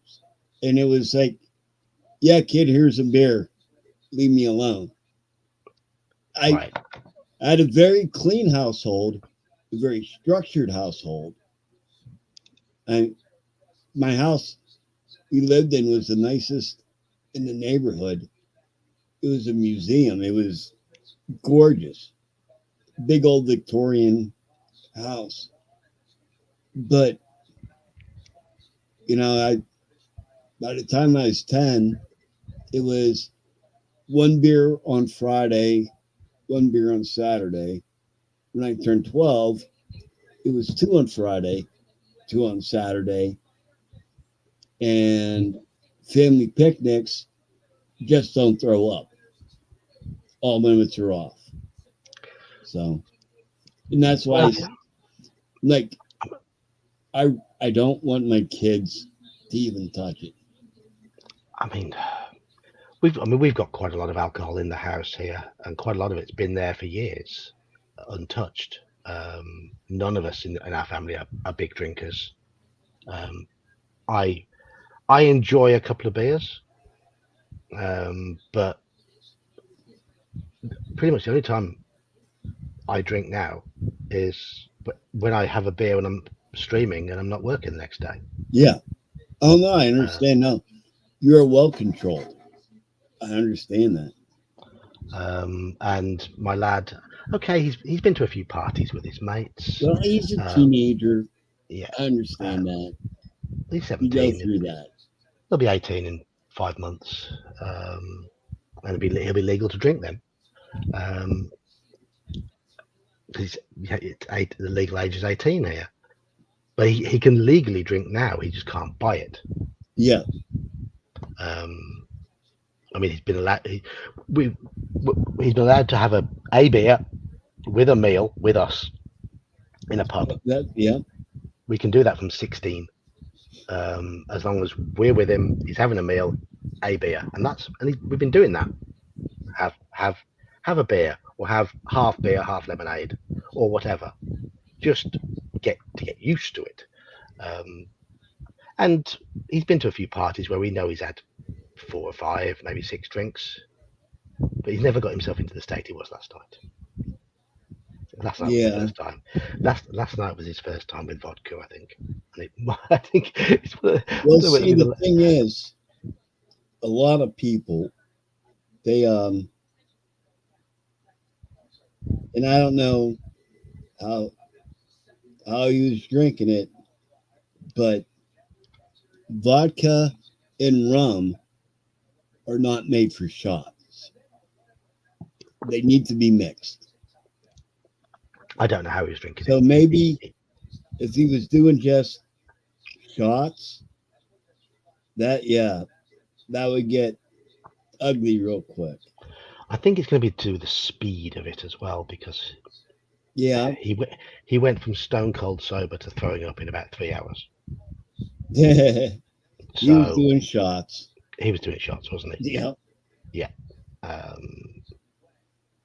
And apparently he was having beers as well. So yeah, that's why. That'll be why. And if it's your first time doing that sort of thing, you're going to suffer, aren't you? You're going to suffer. Yeah. And he didn't have much to eat before he went out. He only had a very small evening meal last night. That doesn't help either. That all adds up. Yeah. He'll learn. He'll learn. Yeah, of course he will. Yep. Of course he will. So. Ooh, Grim Squirrel doesn't drink at all due to medical reasons. Now, the most common medical reason I know to avoid drinking is diabetes. my mum's a type. Cirrhosis. Yeah, my mum's a type 1 diabetic, and she's able to have a drink. She shouldn't, but she is able to because she manages the medication quite well. Yeah, they told me a week and a half ago that medically I need to stop. We'll see how that goes. Have you tried yet, or are you just thinking about it? We'll see. I once did, honestly, 14 months without a drop. But I had a support system. Yeah. It really makes a difference. I still have the books on my shelves, and I can give lectures on that stuff. But yeah, when I lost my support system, I lasted about a month and a half because I'd moved to another town.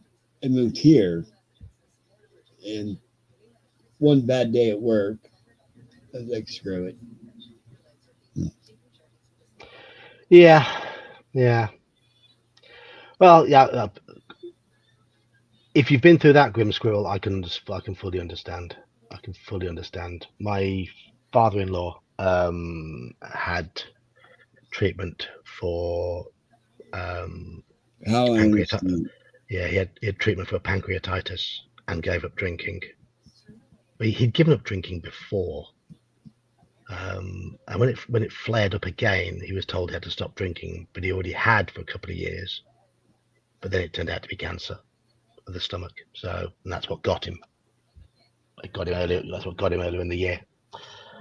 So it's difficult. It's a difficult one. Yeah, you've got to try to look after your health. Yeah.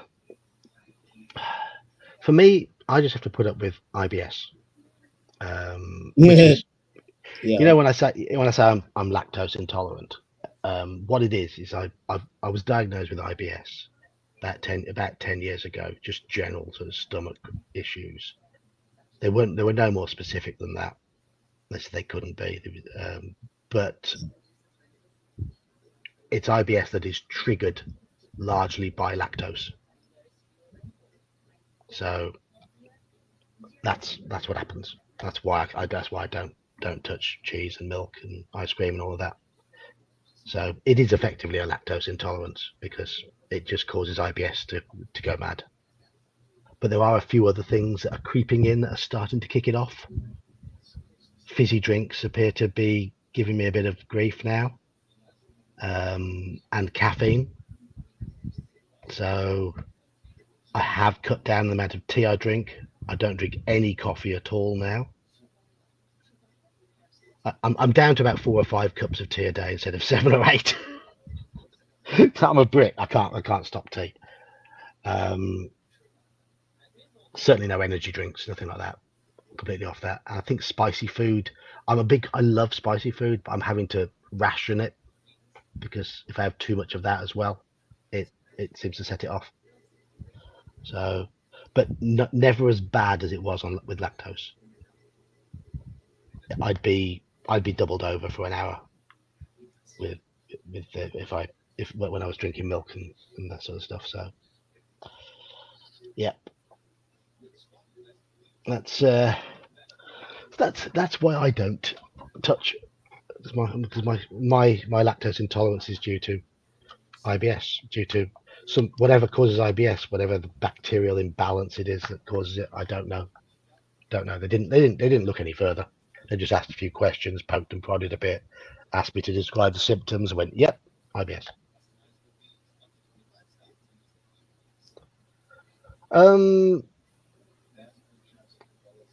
I've no issue. Water certainly doesn't cause me any issues. I'm drinking a lot more water, and I've had a minor twinge once in the last 2 weeks since I've cut down my caffeine and cut down my fizzy drinks. So I drink a lot. I drink a lot of orange squash. That's it. That's it. Remember, we don't. I mean, we do have fluoride and stuff in our water, but I don't think we have as much chlorine as you do in America. I know there's. I know there's more. I believe there's more chlorine in your water than here. Yeah, that and And they put in fluoride. we put fluoride in ours, but not in all water. I mean, I live in what is known as a hard water area, so there's a lot of calcium in our water. Yep. And that's meant to be better for you. South Birmingham is soft water, which is high fluoride, I believe, and North Birmingham is hard water, which means we don't get much froth on the water. Soapy stuff doesn't froth up, but South Birmingham it does. But we have a lot of calcium in our water. Calcium carbonate, I believe, as limestone based, I believe. So, which I believe it's meant to be a lot healthier than soft water. So our water's quite good. Yeah, they do that here, but what sucks is like the metal plant that I used to work at.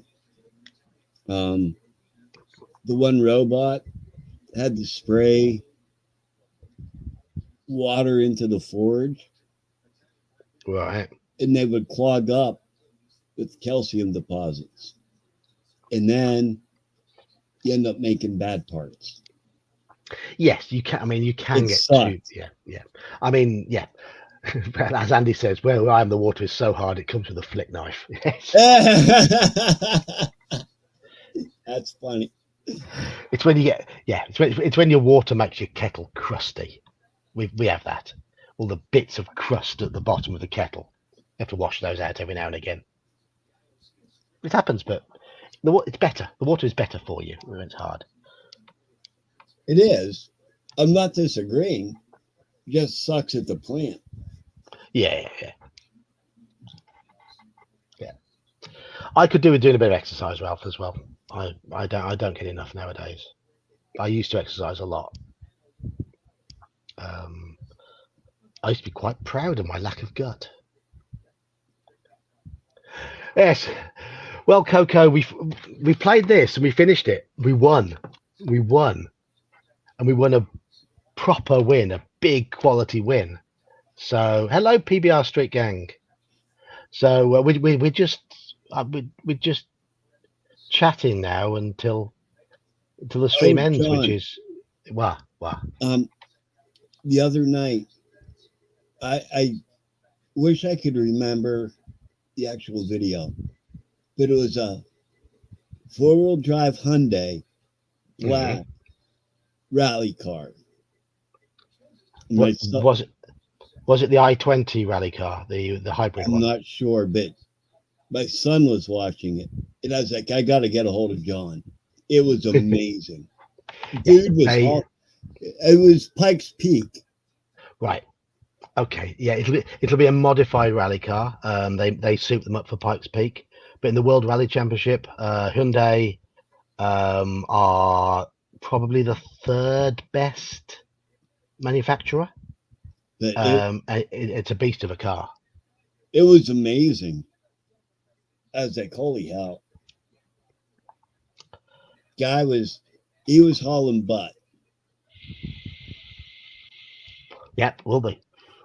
And then you've got to imagine that the Ford Pumas and the Toyota Yaris's that they're using the WRC, World Rally Championship, are quicker than the Hyundais, usually. Wow. Especially the Yaris. The Toyota Yaris is nothing like the normal road-going Yaris. That thing is pushing 500 brake. It's insane. Yep.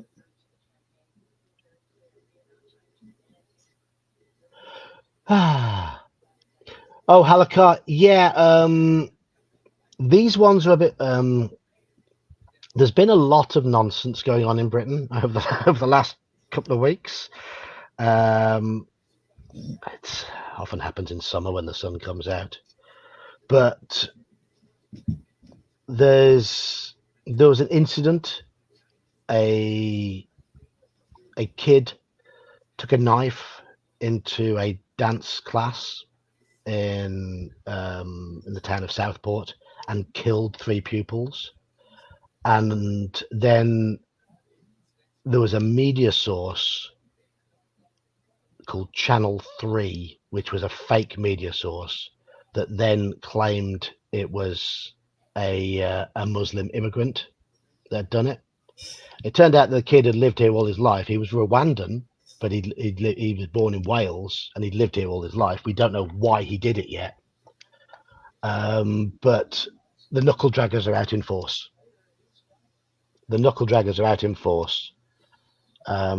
Anything to rile them up.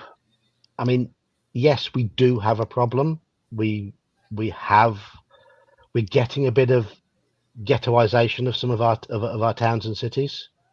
We have pockets of people who aren't interested in integrating. And I think this is a natural reaction towards it, but using the excuse of 3 young girls getting murdered and making up a reason is wrong. So that's my opinion. It's idiots looking for an excuse for a fight and picking a really below the belt excuse. So that's what's happening in our country at the moment, and it's little pockets. I mean, from what I've seen, it's not been major. It's not been mass. It's been targeted, and a lot of it has been broken up before it really kicks off. So what you'll tend to see is town ablaze, and then it'll be a car on fire. Another picture will say town ablaze, and you'll see another picture of fire, but it'll be the same car. So people destroying their own streets and property, not the answer. Exactly, Ralph. Exactly. Yeah, Keith, you're right. The country is in a mess, but mindless thuggery it's never the solution. Never. I mean, there is a bit of a culture over here. In the 80s, the idiots found their way to football, and it was they would follow football teams around to have a fight of a weekend. That was stamped out. Then they all started going off to Spain on holidays for fights. And now they're using the whole immigration thing as an excuse to have a fight. Idiots will fight. Yeah, it is. Yeah, you're right, Ralph. But so far, touch wood, as yet, none in my city at all. Not that I've heard of. None have been on my local news. Certainly none anywhere near me. So I think it's isolated pockets. But the football hooligans, they weren't there for the football. They were just there for a fight.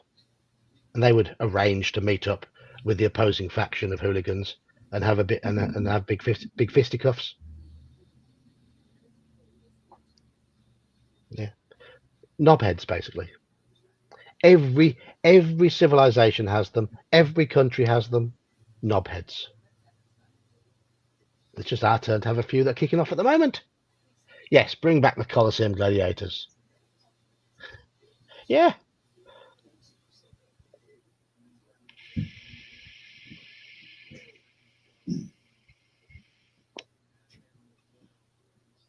Yeah, I mean that would be daft, Halakar. That would be daft.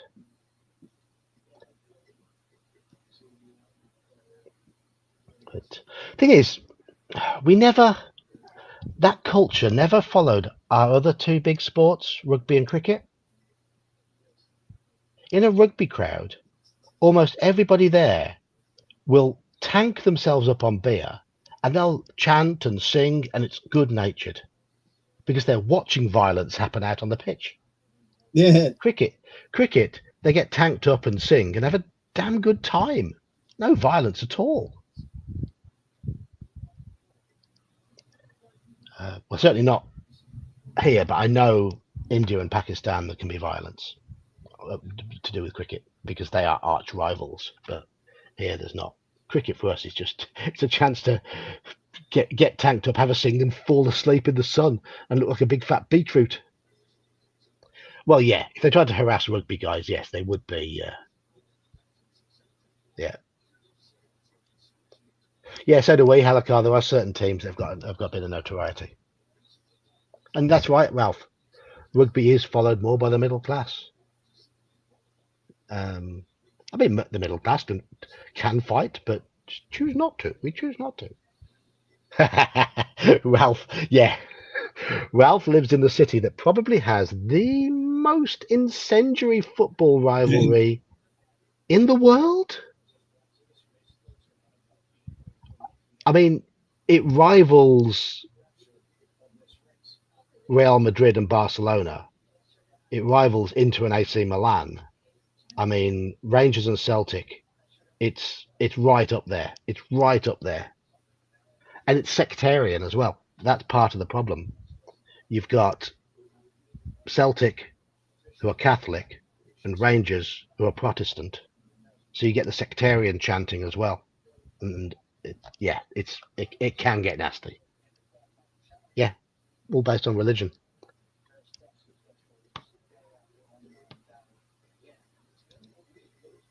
What time do you call this? I know. This heroic session ran over a bit. We're talking about yobbishness in Britain and the yobbishness that's happening at the moment. The idiots. Oh God. What have I missed? Go on, fill me in. Well, we won. We beat it. Let's go. How you doing, IQ? Hey, good mate, Dan. How are you? But yeah, we're just talking about how the knobheads have used recent events as an excuse to go out and fight, like they've always done. It used to be football that got them out fighting. Then it'd be trips to Marbella and Ibiza, and now it's railing against the immigrants. Oh, fucking hell. They've always got something to get in a furore about, don't they? Yeah. The knuckle draggers. Yeah. Yeah. I like that. Knuckle draggers. Strategically shaved. Bunga, me offended. Strategically shaved chimpanzees. It's another description of them. I resemble that remark. I was going to say, should I be offended by this? Or no, I'm joking. But no, that's what because Halakar was asking, because they're getting news reports that various places are kicking off, and probably as with that when it kicked off in Leeds a few weeks back over something completely different. It's small pockets of idiots. And the media do get involved and make it out to be massive, and it isn't, but it is. They're always stirring the fucking pot. Yeah, they are. Yeah, but it's just small pockets of idiots shouting at the police, and Everybody has to fuck something up. Yeah. That's what it is. This is why we can't have nice things. Pretty much. Exactly.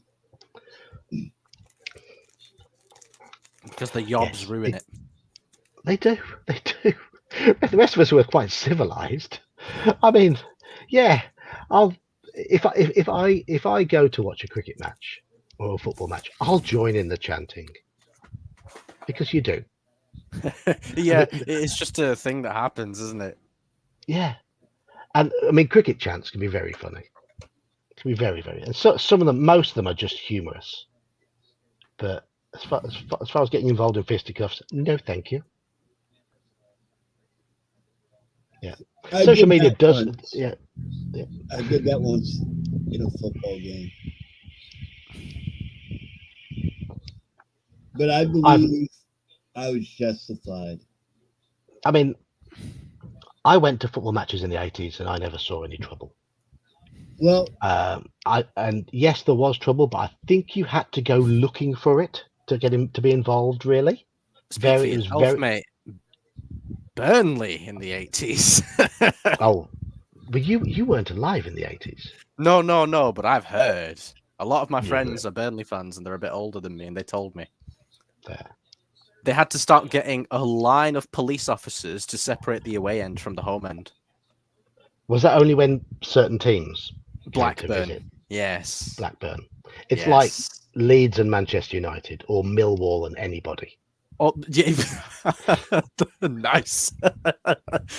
Yeah, I was going to say Leeds back in the day and Manchester United, yeah. Yeah. Because Leeds were actually competitive in the 90s. Well, they are now, but they were really good in the 90s and they sort of dropped off a bit after. Yeah. What was it? Brian Clough left? No, he died well before. I mean, yeah. I mean, he was good. He was good for them in the 70s, and then in the 90s it was Howard Wilkinson. Oh God, my timing's way off. I went to a. See, to me, it's all just when I went alive, so it all blends together. Grim Squirrel. Iman isn't even 30 yet. I'll be 53 before he reaches 30. I thought you knew I was the baby of the group. Oh, I've just looked at chat. People are saying hi to me. Oh, I'm so sorry. Hang on. Let me scroll up. Hey, Grim. Hey, Ralph? Yes, Ralph. Hey, Straw. I think that was everyone that said hi. I don't know. It's all the usual faces. All the usual faces. Yes, je suis 29 and going to be 30 in November. Yeah. Just after I Dude, my oldest daughter is older than you. Yeah. I'm old. Andy, hello. Yeah, I was being heroic. Well, actually, I don't know. I was being a bit stupid as well. See, my guy is one of the guys who thinks he's so intelligent, but actually he's quite dense. He's one of those guys that thinks he knows everything and thinks he always knows the right thing to do. And sometimes he does, but more often than not, he's just, no. Straw Piglet, that's largely because of various periods of success that they've had, and people jump on the bandwagon. Mm-hmm. They've had some charismatic individuals in charge of them over the years, which has helped. Sir Alex Ferguson, noteworthy. Alex Ferguson, for example. Yeah, Alex Ferguson, for example. And what they did with their team to build a team in the 90s, almost all from their own youth academy, was especially because of that airplane disaster that happened. Well, yeah, in the 50s they had the airplane disaster, so there was a lot of sympathy for them due to that. But generally in Britain, people don't like them. Generally. See, they're the most worldwide famous team from England. Yeah. But most people in England who support them aren't from Manchester. No, so we take them. It always used to be that people in Manchester supported Manchester City because Manchester City weren't very good. Hello, that's me. And everybody else supported Manchester. Everybody supported Manchester United wasn't from Manchester. But now Manchester City are the bigger team, and they're the ones who are getting all the glory hunter supporters. Yep. So and it's annoying because I supported City before we were good. Yeah. I mean, as a kid, I was a Villa fan. Understandable. And, North Birmingham. It's Villa. My part of Aston Birmingham. Villa, actually, I don't know. How were they when you were a kid? They were decent for a short while. They won the European Cup. Because I remember Aston Villa being in the Premier League for a solid 10 years or so when I was younger. Well, they are now. Yeah, but they went down, didn't they? Now they come back up. Because they sold Jack Grealish to us. They've been up and down a bit over the years, but I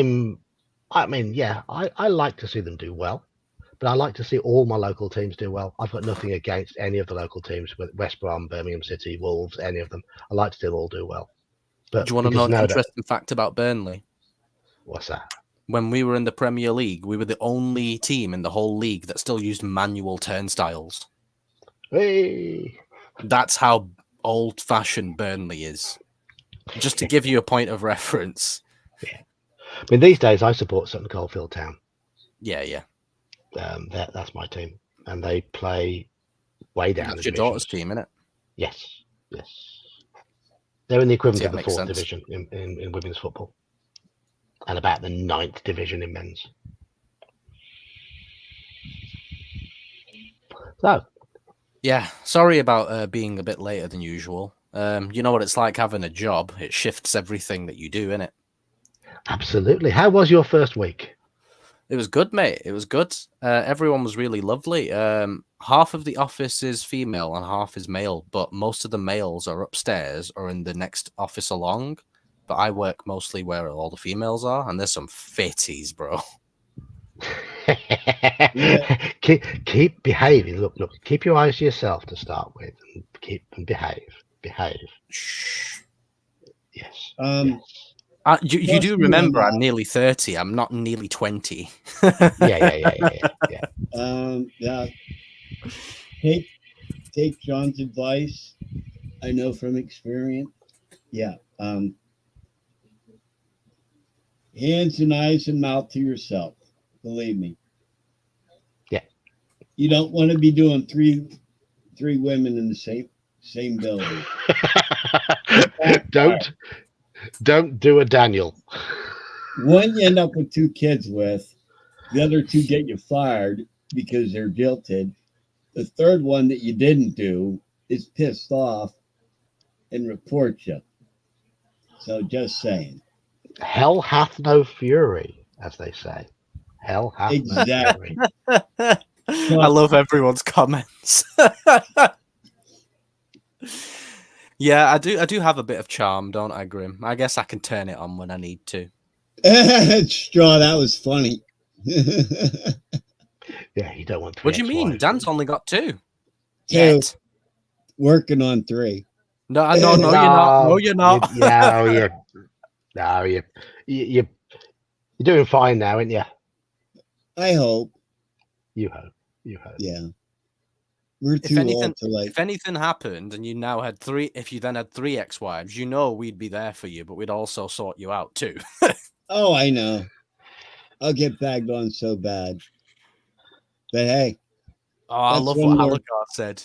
We're mostly women at my tape. employer, and it's hilarious when they show sexual harassment trainings telling the ladies to keep their hands to themselves. Oh, how the turntables. I mean, my first job, I was a barman, and at a busy night on a Friday night in the pub, there were hands everywhere. Yeah. I was 18 and I didn't know where to look. I was like, oh, I'm shy, leave me alone.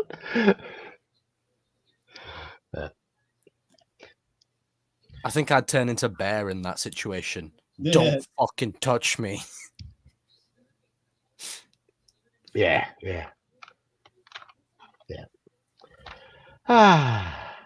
No, Grim, I didn't realize that you and Seraphis were an item until about 2 weeks ago. I did wonder why you always turned up at the same time into streams. Whereabouts in Australia are you from? I've been to Sydney, and I stayed for an hour in Brisbane. Don't put anyone in an arm lock. Don't be testing out any of the moves I showed you. You best believe they'd be getting the moves that I know myself first before they get close enough, and then I'm going to be using what you taught me.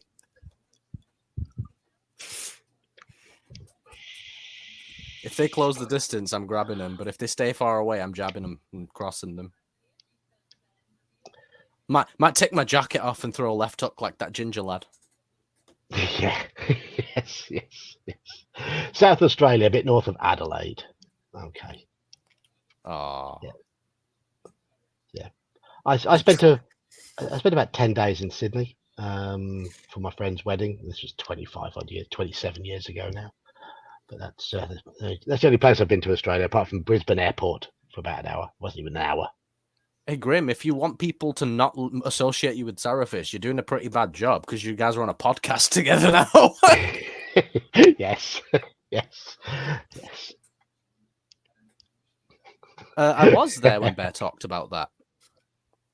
Yeah. Bear Yeah. loves to talk about things like that He does. Yes, he does. because it's like, this is what happens if you don't listen to me. Yeah. And Bear's a big guy. He's a big guy. Oh, he's massive, Yeah. like in every way. I Yes, would he's not a want to big, fuck with him. No, he's a big guy. I mean, thankfully, I think he likes me. No, he does. Yeah. And like he says, you'd know if he didn't. Yeah. Exactly. Ah. Right. Anyway, we've gone past my 2 hours on a Friday. Gone past my 2 hours. We're coming up to. At least I get a bloody lie-in tomorrow. You do, yeah. I don't. I'm at work tomorrow. I've got a full Oh, Saturday you're tomorrow. back at work now. Then I'm off on Sunday daytime, but then I'm working Sunday evening. Then I'm off Monday and Tuesday. Oh, so you got a few more. Yeah. A That's little bit more. right. And then I've got a really busy week. Really busy week. Oh, So, hey ho. I hope I get my sleeping thing sorted out soon because I just, in the Call of Cthulhu session on Tuesday, I just felt like I wasn't all there. There was a few people who weren't all there, and I know Mike had some bad news in the session. But it's good. It's good that we got Anne. Anne's Yeah. No, I was going to say I'm really glad because she picked up the slack of us not being absolutely. our usual selves. Because I was there and I was talking to, what was her name, Camilla, and I said, your father, no, your uncle. I just couldn't remember little details, and I thought, oh fuck, this is so annoying. Why am I like this? You're not used to work. You're not used to work. That's it, yeah. But no, Andy, Manfred, and Anne just sort of came to the fore on Tuesday. Well, the rest of you were just a little bit numb for various reasons. And the Joker wasn't there as well. No. Anyway, I'm gonna on this one from Halakar. There we go.